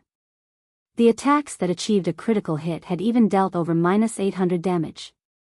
Immediately afterward, Shi Feng followed up with a level 10 chop, his sword slicing off a large chunk from one of the griffin's wings, completely crippling it. Meanwhile, the griffin instantly lost over 1,900 HP from the attack.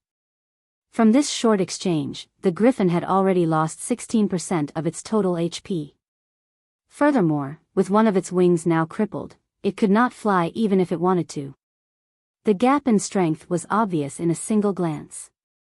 Against a Shi Feng who had over 200 points in agility, a flightless griffin would only amount to a sitting duck.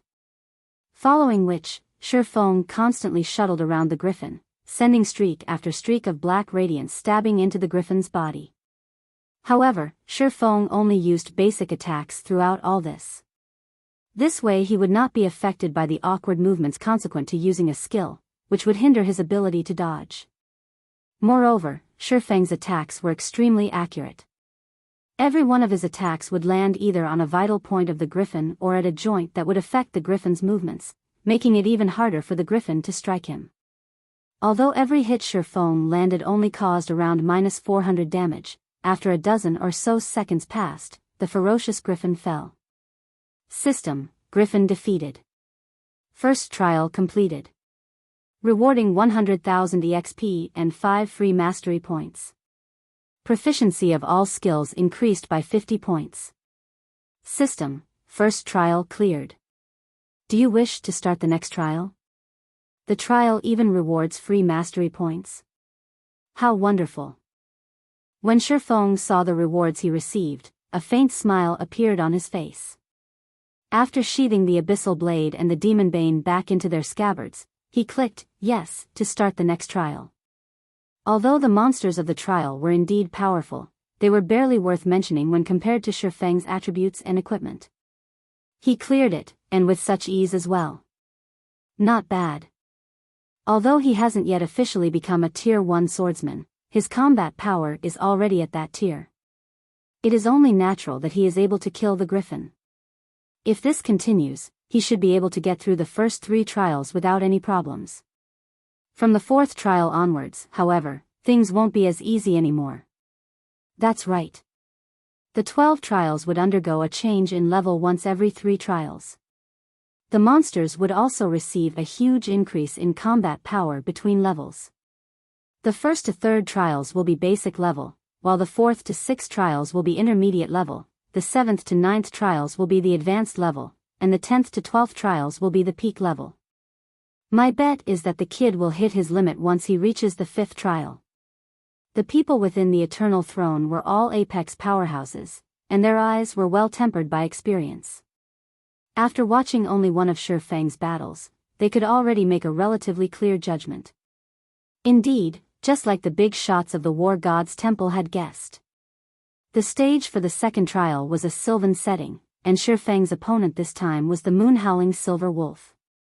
Inside a forest, this monster was an alpha predator. Similar to the griffin, the moon-howling silver wolf was a level 20 elite monster with 30,000 HP. Although it, too, was a tier 1 primordial beast, unlike the griffin, the moon-howling silver wolf was much stronger on land. Its physical attacks were much more powerful, and its reaction speed was also much faster than the griffin's. However, as if to replicate the scene from the first trial, Shi Feng immediately activated silent steps and arrived at the hind leg of the moon-howling silver wolf.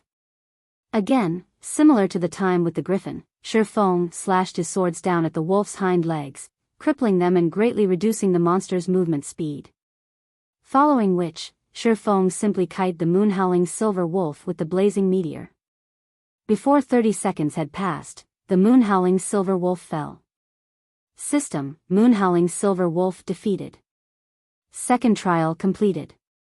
Rewarding 300,000 EXP and 10 free mastery points. Proficiency of all skills increased by 50 points. System: second trial cleared. Do you wish to start the next trial? Immediately after, a golden glow surrounded Shi Feng's body, signifying his rise to level 19. Shi Feng then placed all 6 of his newly obtained free attribute points into strength, increasing the attribute to 180 points and activating basic destructive power, the hidden passive skill for strength. Now, Shi Feng's bare hands were capable of destroying a bronze-ranked item. In other words, Shi Feng's unarmed attacks could damage bronze-ranked weapons and equipment, reducing their durability, and eventually destroying them. Originally, Shi Feng had intended to place all 6 of his free attribute points into intelligence. However, he wanted to increase his combat power for the sake of the trial, even if it was only by a small amount. Soon after, Shi Feng clicked yes and started the next trial.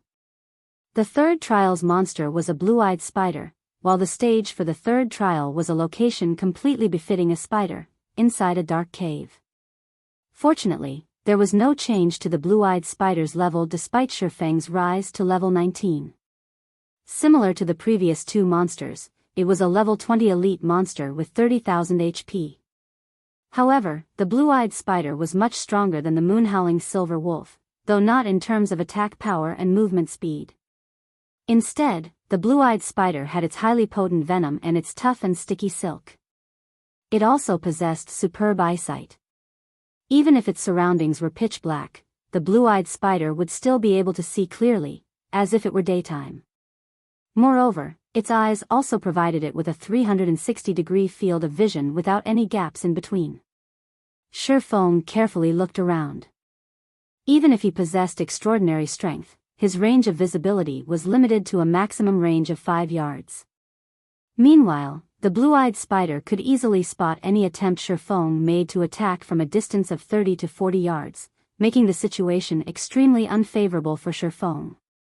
Interesting. However, Shi Feng did not show any signs of panic. On the contrary, his lips curled up slightly.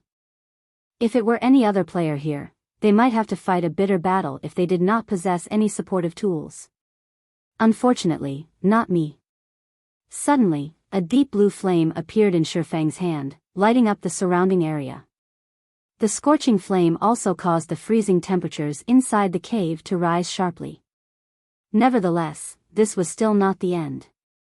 The ice-blue devil flame in Shi Feng's hand quickly expanded and enveloped his body, completely covering him in a layer of deep blue flames. At this moment, Shi Feng looked just like a god of fire, the flames on his body brightly illuminating the entire cave. Meanwhile, the blue-eyed spider's position had also been clearly revealed.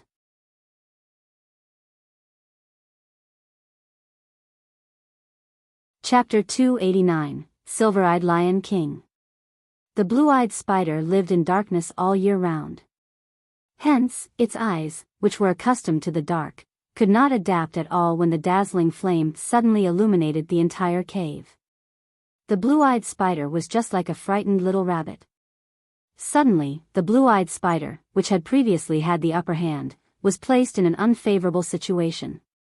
On the other hand, Shifeng, who had summoned the ice-blue devil flame, could now deal 20% more damage in his fire, and ice-type attacks would also have an additional 40% damage, instantly breaking out of his disadvantageous position.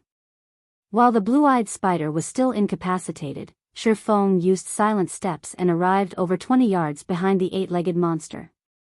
With the power of thunder and flames coating its length, the abyssal blade smashed into the blue-eyed spider's body. -1836. A frightening amount of damage appeared above the blue-eyed spider's charred head. The attack had also placed it in a fainted state for 4 seconds. Shifeng then followed up the attack with a thundering flash and a normal attack. -634, -1751, -1087, -169. After suffering this series of attacks, the blue-eyed spider finally broke out of its stupor. However, it only had 72% of its HP remaining now. The blue-eyed spider was furious. Rotating its body, it spat a stream of dark green venom at Shifeng. Having long since anticipated such an attack, Shifeng swiftly dodged to the side, avoiding the attack completely. He then activated Windwalk and escaped. Shifeng knew full well how frightening the blue-eyed spider could be. Its venom attack just now was merely the tip of the iceberg. The deadliest feature of the monster was the poisonous gas emitted by its venom. If he stood his ground to fight the blue-eyed spider, the end result would be obvious: he would inevitably die of poisoning. Meanwhile, Shifeng's purpose in using Thundering Flash on the blue-eyed spider was simply to inflict the damage amplification effect on the monster. He would then kite it using the blazing meteor. Shortly after, one by one, fiery red needles streaked through the air and pierced the blue-eyed spider's body. Although the blue-eyed spider was very skilled at dodging and blocking attacks, Shifeng still managed to land 2 out of every 3 hits thanks to precision throw, the special skill he obtained back at the Steel Fortress Borussia. Moreover, his attacks would occasionally trigger the quadruple phantom effect of the blazing meteor, instantly causing 4-600 damages to appear above the blue-eyed spider. When his luck was good, he would also trigger the burning flames effect. When the effect stacked up to 5 times, combined with the amplification effects of the ice-blue devil flame, the debuff caused -1600 damage every second to the blue-eyed spider. The damage of this debuff was even higher than Shifeng's melee damage. However, such an occurrence was only natural.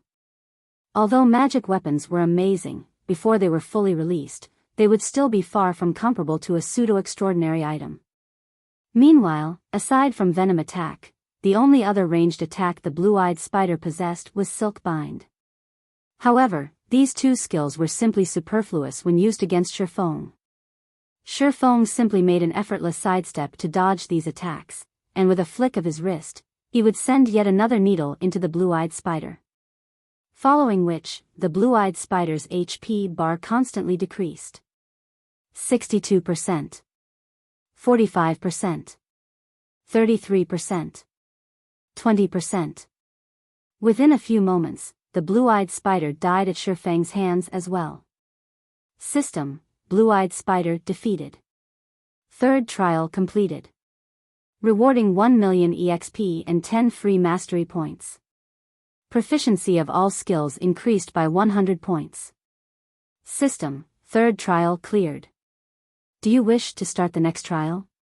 1 million EXP just for clearing the 3rd trial? The system sure is generous. The difficulty for the first 3 trials isn't that high, though. It seems that the truly difficult part would start from the 4th trial onwards. I should take a rest and get my mental state back to peak condition for now. Despite having effortlessly cleared the first 3 trials, Shifeng did not believe, even for a second, that a legendary ranked main storyline quest could be so easily completed. Although Shifeng did not possess a good understanding of the 12 trials, it was still established as one part of a legendary quest. Its difficulty would definitely be high. The passing requirement was for Shifeng to clear up to the 6th trial. Yet, the difficulty of the first 3 trials was not particularly high. According to combat power, the monsters Shifeng had faced were only at the basic level of a Tier 1 monster. Hence, the truly difficult part was definitely the 4th to 6th trials. Shifeng had always been a careful person. Hence, he intended to make ample preparations. Inside the Eternal Throne, the many Apex powerhouses there had been slightly surprised by Shifeng's battle. That was a Tier 2 mysterious flame, the Ice Blue Devil Flame. It seems that the kid is still hiding his strength. It seems he really does have a chance at clearing the 6th trial. Based on his current strength, from the 4th trial onwards, he should be facing intermediate level Tier 1 primordial beasts.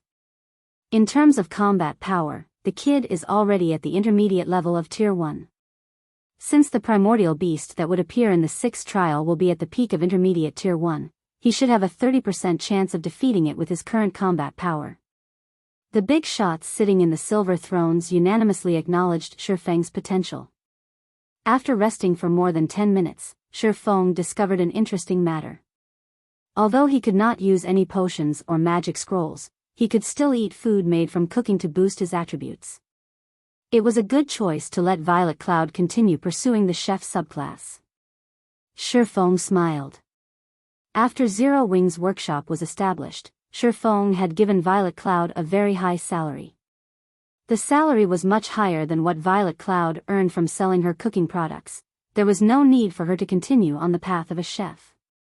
However, Violet Cloud had chosen to continue cooking, giving the reason that it had already become a habit of sorts. Moreover, Violet Cloud herself loved cooking, and currently, she was already an advanced chef. She was not far away from being promoted to a master chef. Now, not only could the delicious steak she cooked increase the consumer's HP regeneration rate while in a non-combat state, it could also provide an additional buff that increased the consumer's strength by 10% for 10 minutes. To others, a 10% increase in the strength attribute might not amount to much. However, to Shifeng, who currently had 180 points in strength, that would mean an additional 18 points in strength, which was also equivalent to an additional 36 points in attack power. Overall, the effect of the delicious steak provided Shifeng with a significant increase in combat power. After Shifeng was rested, he clicked yes to start the 4th trial. Soon after, Shifeng was teleported to a grassy plain. Taking a look at his surroundings, Shifeng quickly discovered a lion with a golden mane lazily sprawled across a large boulder, its stout tail swishing around in a leisurely manner. However, Shifeng's arrival had obviously alerted it. When this golden-maned lion stood up, its height exceeded 5 meters. A chill flashed in the lion's silver eyes as it raised its eyelids. In the next moment, the lush, green grass beneath its paws was frozen solid. The grassy plains had also been instantly transformed into an icy hell, the green landscape turning snow-white. Silver-Eyed Lion King, Special Elite. Level 20. HP 100,000/100,000. The difficulty of the 4th trial was clearly much greater than the 3rd trial. Amazing. As expected of the primordial beast of the 4th trial. It is actually capable of affecting its surroundings, transforming its environment into the ideal territory for it to fight in. Shifeng couldn't help but be shocked.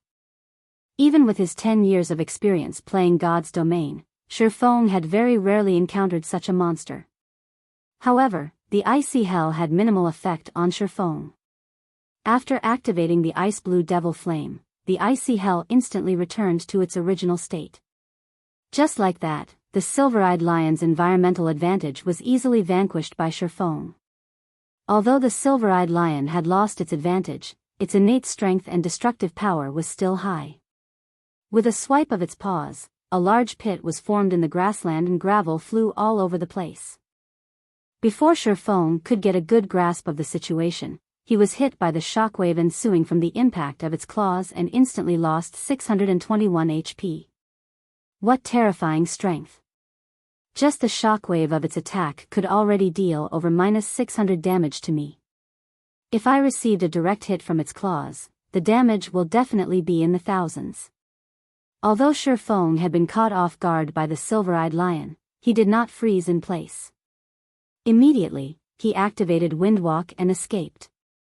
If he fought a direct battle against the silver-eyed lion, there was no question that he would die.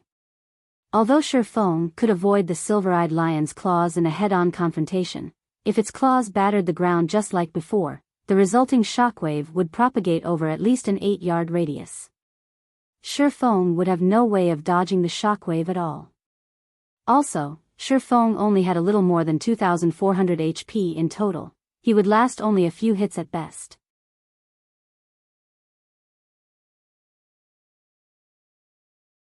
Chapter 290, Simultaneous Advancement. The silver-eyed Lion King roared furiously when it saw Shi Feng running away.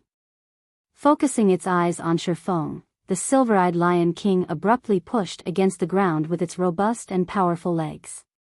Like a violent gale, its body shot forth directly at Shi Feng.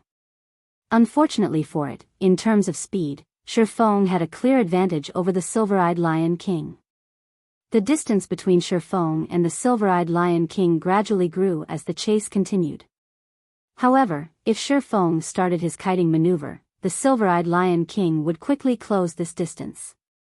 Under a situation where he was not allowed to use potions to recover his HP, Shi Feng's only recovery method was his innate battle recovery. However, he would only recover 1% of his HP every 5 seconds. Based on Shi Feng's total HP, he would only recover around 24 HP every 5 seconds. If he wished to recover the 600 plus HP he'd lost, he needed to spend a relatively long period of time to do so. Fortunately, I'm a tad faster than it. The stage this time also covers a large area, so I can run around without any worries. Otherwise, I will really lose my life this time. Shi Feng sent a casual glance at the silver-eyed Lion King, while majority of his attention was focused on the surrounding terrain. God's Domain was different from other virtual reality games in that it was much more realistic than the others. One could say that a player's combat power was responsible for only around 50% of a battle's outcome. Meanwhile, 40% was due to environmental factors, while the remaining 10% was up to luck. Luck was something filled with uncertainties, so there was no need to place much consideration into it. As for the 50% combat power and 40% environmental factors, how much a player could grasp them was an important indicator of how skilled a player was. A normal expert could only exhibit around 50% of their personal combat power. In God's Domain, the main God system would be the one responsible for evaluating and making the final judgment on a player's personal combat power. This method of calculation was the most credible way to judge a player's personal combat power. As to how it was calculated, only the main God system knew this. Currently, however, the main God system would not show players how much their personal combat power was, and how much of it they could actually exhibit. Once the first 100-man team dungeon was successfully raided, the second evolution of God's Domain would be activated. After the second evolution, a teleportation gate to the Divine Colosseum would appear in every city. When players entered the Divine Colosseum, they could compete and battle against other players there. Not only could they obtain equipment there, they could also upgrade and improve their combat techniques. It was also due to this reason that the fights in God's Domain became extremely popular. As more time passed, the popularity of fights in God's Domain would even grow to surpass that of the fighting competitions in the real world. Those who were capable of exhibiting over 50% of their personal combat power would be considered normal experts. Meanwhile, players that could exhibit over 60% would be considered second-rate experts. Once a player could exhibit 70%, they would be considered first-rate experts. If one could exhibit more than 85% of their personal combat power, then they would be considered apex experts. A majority of the players within this category were famous experts of God's Domain, and they would often participate in the international competition that was held only once a year by the developers of God's Domain. They were, without a doubt, the most popular individuals in God's Domain. Back in the days when Shi Feng was still a Tier 3 Sword King, although he was not comparable to these great experts of God's Domain, he had still been categorized a first-rate expert since he could exhibit around 80% of his personal combat power. However, compared to exhibiting his personal combat power, Shi Feng was much stronger in terms of observing and utilizing his surroundings. Currently, in terms of combat power, Shi Feng was about equal to the Silver-Eyed Lion King. However, the Silver-Eyed Lion King's HP was many times greater than Shi Feng's. Without taking into consideration the environmental factors, Shi Feng would definitely die if he chose to clash head-on with the Silver-Eyed Lion King. If Shi Feng had met the Silver-Eyed Lion King under normal circumstances, he would simply accept his death. At worst, he would just lose a single level. However, the current situation he was in did not allow him to do so. This was a trial given by his quest, there was no second chance for him, and his death would also signify the end of the quest. Hence, he absolutely could not die right now. After running for over a dozen minutes, Shi Feng arrived at a hill.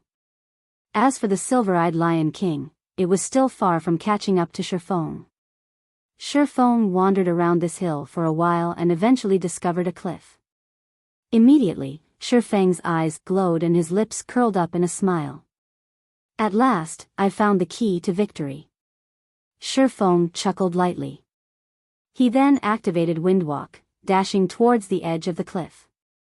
Originally, Shi Feng could have used this period of time to increase the gap between him and the Silver-Eyed Lion King even further. However, Shi Feng chose not to do so because he wanted to find a favorable terrain to deal with the Silver-Eyed Lion King. A minute later, Shi Feng stood at the edge of the cliff. Below him was a large gorge. This height should be sufficient. Shi Feng made some mental calculations and felt that his plan was feasible. After several more seconds passed, the Silver-Eyed Lion King finally caught up. Just as the Silver-Eyed Lion King leapt into the air, its razor-sharp claws about to slash Shi Feng's head, Shi Feng jumped, dodging the attack completely. In the next moment, the Silver-Eyed Lion King's paws smashed into the cliff. Boom! The ground beneath Shi Feng and the Silver-Eyed Lion King was destroyed, both man and beast plunging towards the very bottom of the cliff. Just as Shi Feng's body was about to hit the ground, he activated gravity liberation, his body instantly becoming as light as a feather. Immediately, Shi Feng's rate of descent dropped sharply. The Silver-Eyed Lion King, on the other hand, was not as fortunate. When its body hit the ground, a large crater was formed from the impact. Still not dead? You're quite durable, aren't you? Shi Feng commented as he looked at the Silver-Eyed Lion King that was embedded into the ground. Right now, the Silver-Eyed Lion King only had a thread of its HP left. You've already dug your own grave, so you might as well stay in it. Shi Feng unceremoniously sent a thundering flash at the monster. 3 arcs of lightning streaked into the Silver-Eyed Lion King, taking away its remaining 1,000 or so HP. Before, if Shi Feng had chosen to jump down the cliff first, the Silver-Eyed Lion King definitely wouldn't have followed suit. Its intelligence was not that low, after all. Instead, it would simply have taken a detour down the cliff. Hence, Shi Feng had chosen to borrow the Silver-Eyed Lion King's immense destructive power to destroy the edge of the cliff. That way, there was no doubt the Silver-Eyed Lion King would be caught unawares. System: Silver-Eyed Lion King defeated. 4th trial completed. Rewarding 3 million EXP, 20 free mastery points, and 10 gold coins. Proficiency of all skills increased by 300 points. System: 4th trial cleared. Do you wish to start the next trial? 3 million EXP? Isn't this reward a little too lavish? Shi Feng was immediately shocked by the system's reward. He had only recently risen to level 19. Yet, now, he was already close to welcoming level 20. Moreover, after the 4th trial, Shi Feng's War God's Temple merit points were already at 700 points. He could now afford to exchange for 1 fine gold ranked item and 1 secret silver ranked item. And as long as he cleared the 5th trial, he could obtain another 800 merit points. The points in that round alone trumped those from all the previous rounds combined. He would then be able to afford to exchange for either 1 dark gold ranked item or 3 fine gold ranked items. After a short rest, Shifeng clicked yes again and started the 5th trial. The stage of the 5th trial was set in a desert. Meanwhile, the primordial beast that would serve as his opponent in this trial was a monstrosity that had the head of a lion, the body of a goat, and a snake as its tail. The moment this monster noticed Shifeng's entry into its territory, its crimson-red eyes immediately squinted, a hint of excitement leaking out from them. Chimera. Shifeng was surprised. Without even needing to use observing eyes on the monster before him, Shifeng already knew what it was. After all, he had fought this monster countless times in the past. A chimera was the final boss of a 100-man team dungeon. In the past, Shifeng and the team he led had suffered defeat after defeat under the hands of the chimera. Only after experiencing innumerable team wipes did they manage to finally kill it. Hence, Shifeng had a very deep impression of chimeras. Chimera, Special Elite. Level 20. HP 120,000/120,000. The chimera was a monster Shifeng was extremely familiar with. Shifeng knew both the strengths and weaknesses of a chimera like the back of his hand. A chimera could spit fire from its mouth, and its strength was comparable to the silver-eyed Lion King. Meanwhile, the snake that acted as the chimera's tail was equivalent to another monster entirely. The snake boasted powerful venom attacks. If players were struck by the chimera's flames after being poisoned by its tail, they would die with 100% certainty. However, the chimera also possessed a fatal weakness, poison. Shifeng immediately activated Windwalk. Faced with the chimera's sharp claws and venom attacks, Shifeng chose only to dodge and not retaliate. After the venom spat out by the chimera's tail started spreading and emitting a poisonous gas into the surroundings, Shifeng finally took action. Without hesitation, Shifeng charged into the poisonous fog, with the chimera following closely behind him.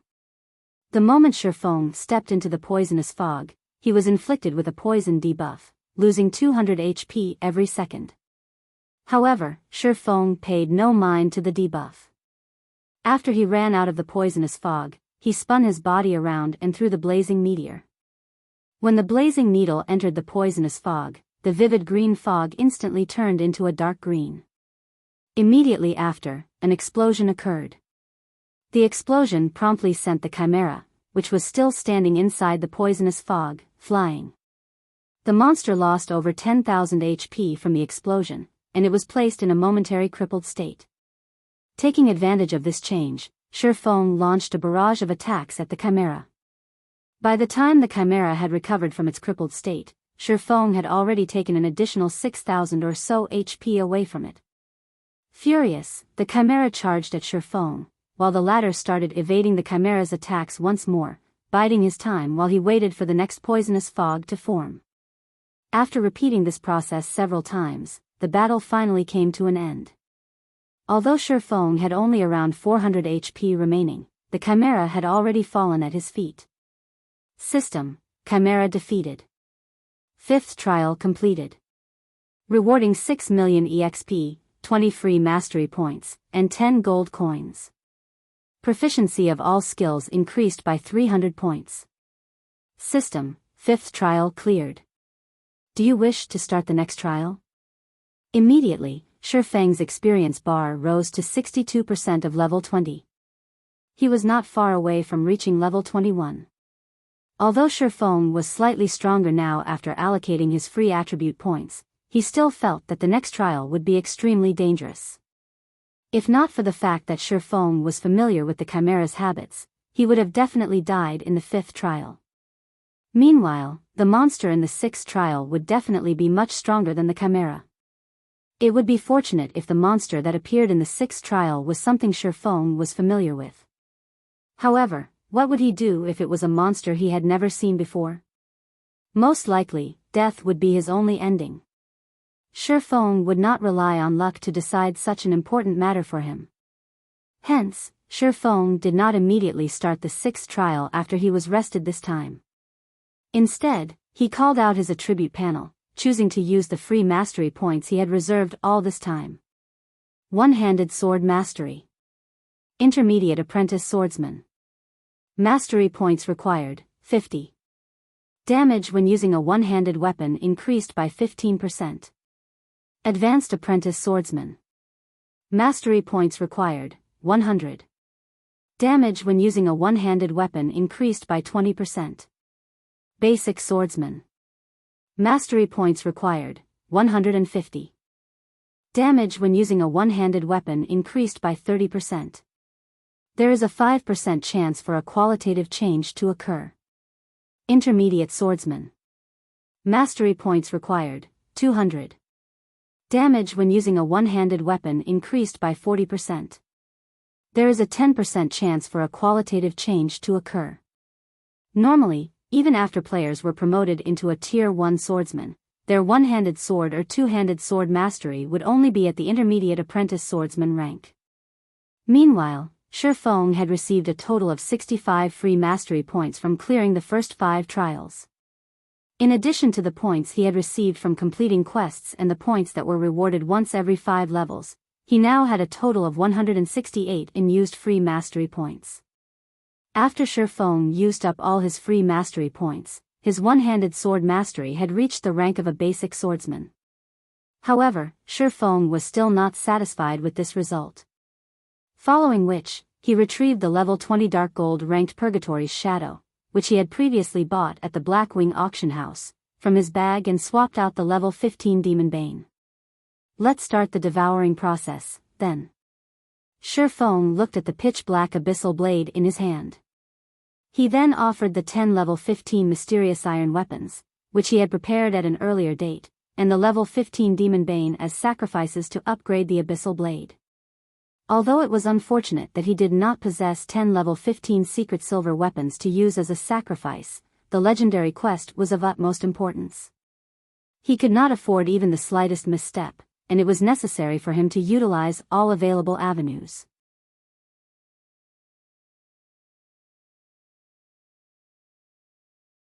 Chapter 291, The Beginning of Greatness. In order to increase the abyssal blade's potential, Shi Feng had intended to gather 10 level 15 fine gold weapons to serve as a sacrifice. Hence, he had deliberately kept the abyssal blade at level 10 all this time. Now, however, he no longer had the leeway to do so. The abyssal blade started exuding a dark fog, which immediately charged at the sacrificial weapons Shi Feng had prepared. Within 3 seconds, even the incomparably hard Demon Bane, a dark gold ranked one-handed sword, had been turned into dark fog and was absorbed by the abyssal blade. After the abyssal blade had finished devouring the sacrificial weapons, the weapon was no longer completely pitch-black in appearance. Golden divine runes appeared on the blade of the sword, giving off a faint golden glow. Meanwhile, the entire blade itself had also become silvery gray. When Shi Feng casually brandished the abyssal blade, slashing it through the air, the feeling he got was like he was cutting a transparent sheet of paper. Sharp. Shi Feng looked at the abyssal blade in his hand, astonishment filling his eyes. If he combined such sharpness with the basic destructive power passive skill, even without the ice blue devil flame, he could still easily destroy mysterious iron ranked weapons and equipment. Secret silver ranked items would also last only a while longer. Abyssal blade, one-handed sword, magic weapon. Attack power plus 211. All attributes plus 25. Attack speed plus 8. Ignore levels plus 8. Attacks have 35% chance to cause 200% damage. 10% chance to cause 300% damage. 20% chance to induce Doom Curse, reducing all attributes by 40% for 30 seconds. If wielder belongs to any swordsman-related class, all skill levels plus 3. Increase free ability points received for every increase in level by 2 points. Equipment level 15. Can be upgraded. Devour 10 level 20 mysterious iron weapons and 1 level 20 secret silver weapon to upgrade to level 20. Can be evolved, unknown. Additional skill 1, Phantom Kill. Instantly creates a doppelganger. You can control this doppelganger. Doppelganger will have 55% of original body's attributes and all skills. At the same time, doppelganger and the original body can be swapped. Duration, 40 seconds. Cooldown, 5 minutes. Additional skill 2, Abyssal Bind. Binds enemies and prevents movement, reducing defense by 100%. Duration, 3 seconds. Cooldown, 1 minute. Additional skill 3, 9 Dragons Slash. Instantly creates 9 phantoms of the Abyssal Blade for wielder to use. Each phantom sword is capable of dealing up to 30% damage. Duration, 30 seconds. Cooldown, 5 minutes.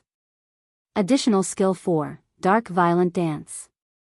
45% of the total damage dealt to the target spreads in a cone-shaped area towards targets within a distance of 12 yards. Duration, 30 seconds. Cooldown, 1 minute. The Abyssal Blade was personally created by Master Smith Alices using the Black Dragon King's fangs as material. It is one of 36 famed swords, and it is ranked 31st. However, this sword has been cursed by the Black Dragon King.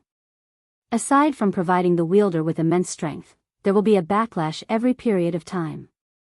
However, after being remodeled by Jack using a star crystal, the strength of the backlash has been greatly reduced.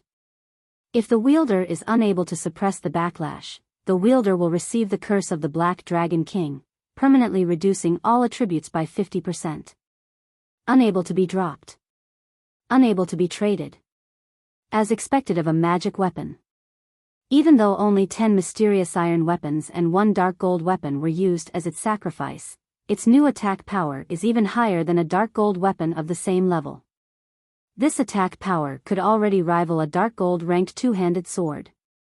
Shifeng smiled in satisfaction. The level 15 dark gold ranked Demon Bane only had 183 attack power. Meanwhile, the Abyssal Blade had 211 attack power. It was far stronger than the Demon Bane. Not to mention, the other attributes and skills of the Abyssal Blade had also received a significant improvement from the upgrade this time around. Unfortunately, the Abyssal Blade was still far from being a match for the Purgatory's Shadow, a level 20 dark gold ranked one-handed sword. Purgatory's Shadow, one-handed sword, dark gold rank. Level 20, can be upgraded twice. Attack power plus 273. Strength plus 30, agility plus 25, endurance plus 22. Attack speed plus 2. Attacks have 20% chance to cause 300% damage. 10% chance to reduce damage dealt by target by 20%. Effect not stackable. Additional skill dash. Purgatory power, when activated, increases attack speed by 100% and damage dealt by 30% for 15 seconds. Cooldown, 2 minutes. However, this could not be helped. Level 20 weapons and equipment were essentially more powerful than level 15 ones. At level 20, players could take the promotion to become a Tier 1 class. Hence, level 20 weapons and equipment would all be significantly stronger. Although the attack power has improved greatly, it won't be enough to get me through the 6th trial. Shifeng knew that a player's combat power could not simply be measured through their attack power alone. An increase in attack power only meant that the damage players dealt would be higher than before. Meanwhile, combat power was the synthesis of various other factors such as strength, agility, endurance, and other basic attributes. Skill level was also a factor to consider. Even if Shifeng multiplied his current attack power by 3 to 4 times, his HP would still be tens of times lower than the monster in the 6th trial. If he could not dodge the monster's attacks, he would still lose his life after taking a few hits. So, an increase in attack power would not bring too great an increase to his overall combat power. A player was just like a wooden bucket that was used to collect water. How strong they were depended not on their strengths but their weaknesses. Shifeng called out the system interface. As Eucharis had already opened up the exchange system of the War God's Temple's treasury for Shifeng, he could now directly exchange his merit points through the system. Shi Feng immediately used 1,500 merit points to exchange for a level 20 dark gold weapon. He then took out another 10 level 20 mysterious iron weapons from his bag. There were plenty of mysterious iron weapons stored inside the guild warehouse. Moreover, during the past few days, while Shi Feng, Aqua Rose, and Fire Dance were trapped within the Forgotten Lands, Blackie and the others had kept themselves busy raiding level 20, 5-man party dungeons to level up and obtain materials and equipment. They were making preparations to challenge the level 20, 10-man Great Dungeon. During this process, they had obtained plenty of level 20 mysterious iron ranked weapons and equipment. Currently, Zero Wing possessed the most level 20 weapons and equipment out of all the guilds in White River City. With such a large supply, Shi Feng had set aside some of the level 20 mysterious iron ranked weapons and equipment with the weakest performance for future use. However, he had never thought he would get to put them to good use so quickly. Following which, Shi Feng chose to upgrade the Abyssal Blade once more. In God's domain, level 20 was considered a large threshold. Just like the time the Abyssal Blade had risen to level 10, it would receive a large improvement when it was upgraded to level 20. Now, whether or not Shi Feng could clear the next trial would rely solely on the performance of the level 20 Abyssal Blade.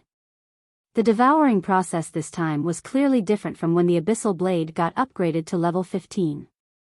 After devouring the offerings, the Abyssal Blade erupted and let loose a dragon's roar. The sky and earth trembled in the face of this mighty roar. Immediately after, the Abyssal Blade broke free from Shi Feng's grasp and floated in midair. Boom! The Abyssal Blade exploded, transforming into a black tornado.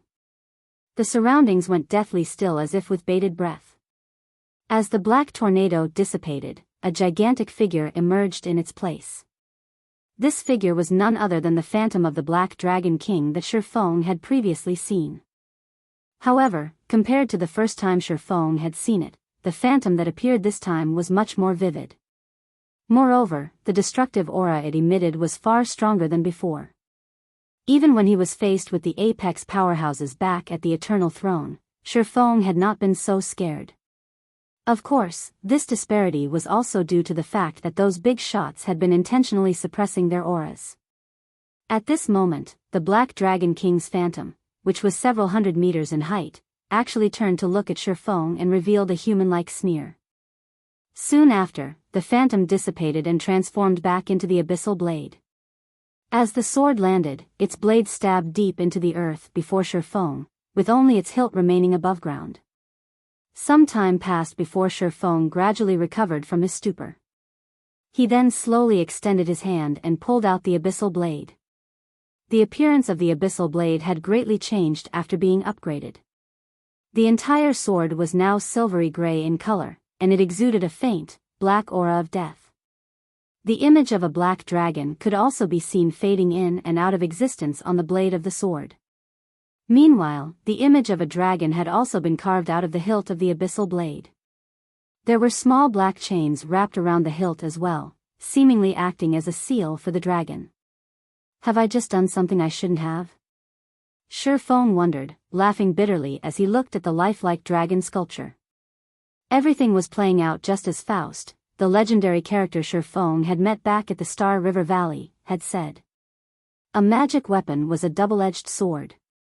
As one allowed the magic weapon to grow in strength, the curse contained within it would also grow stronger. Meanwhile, the wielder would sooner or later be devoured by the strength of the magic weapon.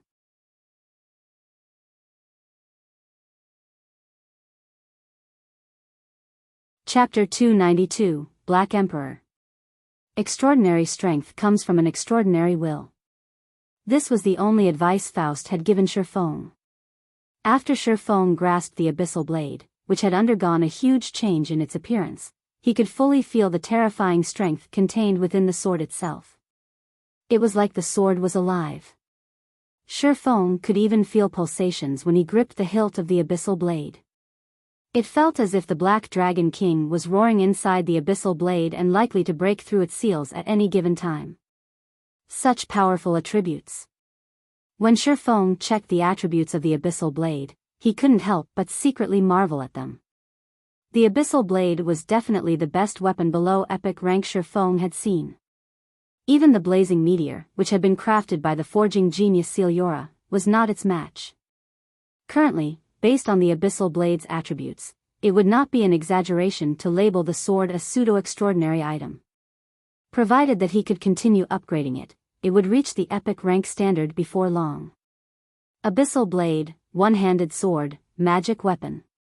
Attack power plus 302. All attributes plus 30. Attack speed plus 10. Ignore levels plus 10. Attacks have 40% chance to cause 200% damage. 15% chance to cause 300% damage. 20% chance to induce Doom Curse, reducing all attributes by 40% for 30 seconds. If wielder belongs to any swordsman-related class, all skill levels plus 3. Increase free ability points received for every increase in level by 2 points. Equipment level 20. Can be upgraded. Devour 10 level 25 secret silver weapons and 1 level 25 fine gold weapon to upgrade to level 25. Can be evolved, unknown. Additional skill 1, Phantom Kill. Instantly creates a doppelganger. You can control this doppelganger. Doppelganger will have 70% of original body's attributes and all skills. At the same time, doppelganger and the original body can be swapped. Duration, 40 seconds. Cooldown, 5 minutes. Additional skill 2, Abyssal Bind. Binds enemies and prevents movement, reducing defense by 100%. Duration, 4 seconds. Cooldown, 1 minute. Additional skill 3, 9 Dragons Slash. Instantly creates 12 phantoms of the Abyssal Blade for wielder to use. Each phantom sword is capable of dealing up to 40% damage. Duration, 30 seconds. Cooldown, 5 minutes. Additional skill 4, Dark Violent Dance. 50% of the total damage dealt to the target spreads in a cone-shaped area towards targets within a distance of 12 yards. Duration, 30 seconds. Cooldown, 1 minute. Additional Profound Inheritance, Black Emperor. When activated, every critical hit will accumulate 1 layer of Death Aura. Each layer of Death Aura can be used to increase all attributes of wielder by 2% and attack speed and movement speed by 1% for 10 seconds, or be used to reduce the cooldown of a skill by 3 seconds. Maximum of 30 layers of Death Aura. Duration, 10 minutes. Cooldown, 18 hours. The Abyssal Blade was personally created by Master Smith Alices using the Black Dragon King's fangs as material. It is one of 36 famed swords, and it is ranked 31st. However, this sword has been cursed by the Black Dragon King. Aside from providing the wielder with immense strength, there will be a backlash every period of time. However, after being remodeled by Jack using a star crystal, the strength of the backlash has been greatly reduced. If the wielder is unable to suppress the backlash, the wielder will receive the curse of the Black Dragon King, permanently reducing all attributes by 50%. Unable to be dropped. Unable to be traded. As expected of a magic weapon. It really doesn't disappoint. Even epic weapons rarely have profound inheritances attached to them. Now, before even reaching the standard of an epic weapon, it already possesses a profound inheritance. Shi Feng breathed a sigh of relief after carefully reading through the introduction of the Black Emperor. With it, he should not have any problems facing the 6th trial. Profound inheritances were rarely seen during the early stages of God's domain. They only started becoming widely known during the middle stages of the game. Inheritances and skills were different. In God's domain, the skills provided to each class were made to accommodate the masses of players, so there was no sense of individuality to them. To put it another way, instead of skills being made to cater to the individual player, players were required to adapt themselves to pre-made skills, regardless of the suitability of said skills.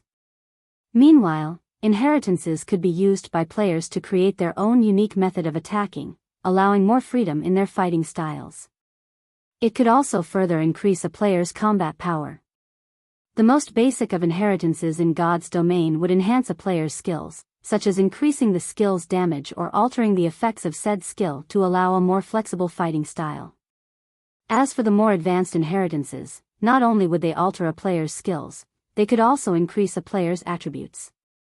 Meanwhile, the Black Emperor inheritance clearly belonged to this category. If others were to see the attributes on the Abyssal Blade, their jaws would definitely fall to the ground in shock.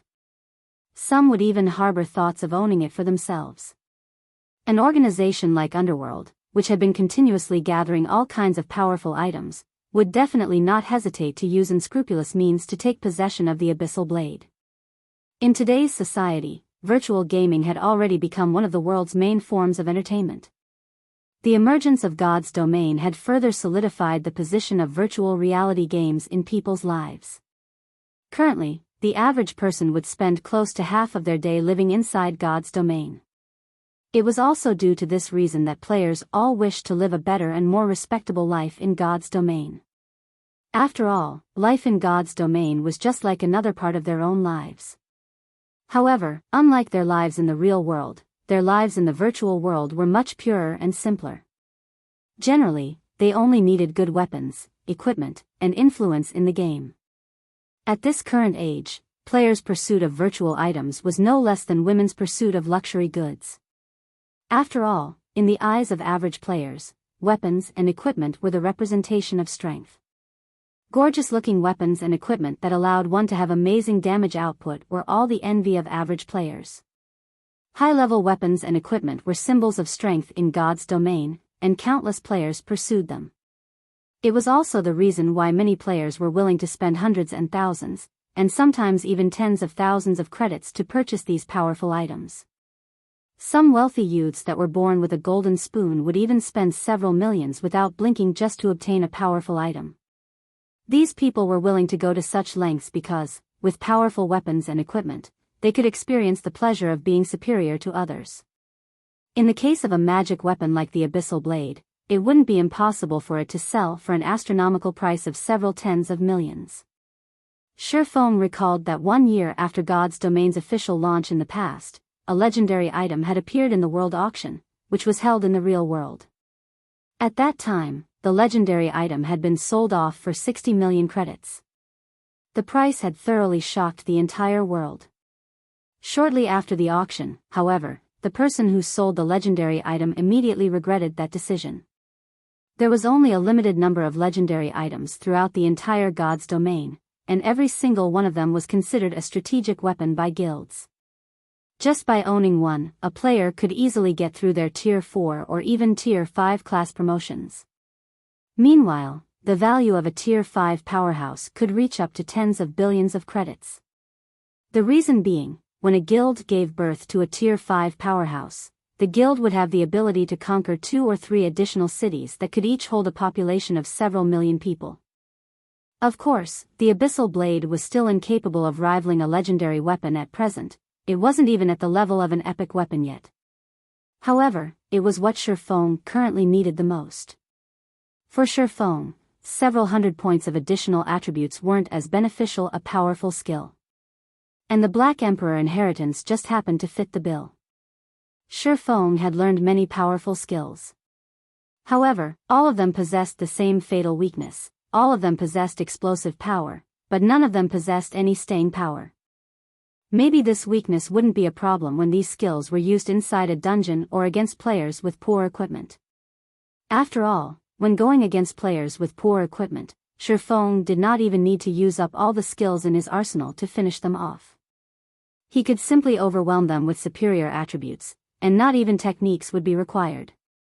Meanwhile, when inside dungeons, he would have MTs to tank the monsters at the front lines, healers to heal him from behind, and many other players to support him.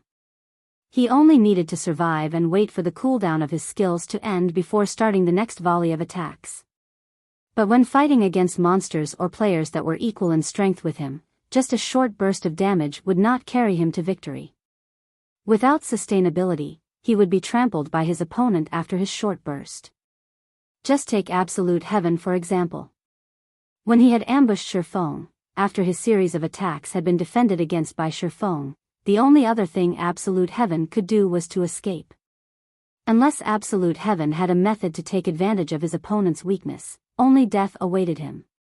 Following the upgrade of the Abyssal Blade, Shi Feng sank into deep contemplation for more than 2 hours, thinking of ways to incorporate the Black Emperor inheritance into his fighting style.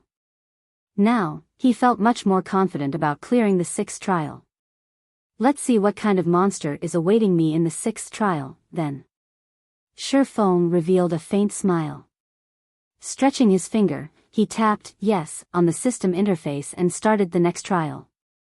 You're tuning into the Biyao's Wuxia Chronicles YouTube channel. Don't forget to subscribe and join us on this journey to catch the most captivating stories.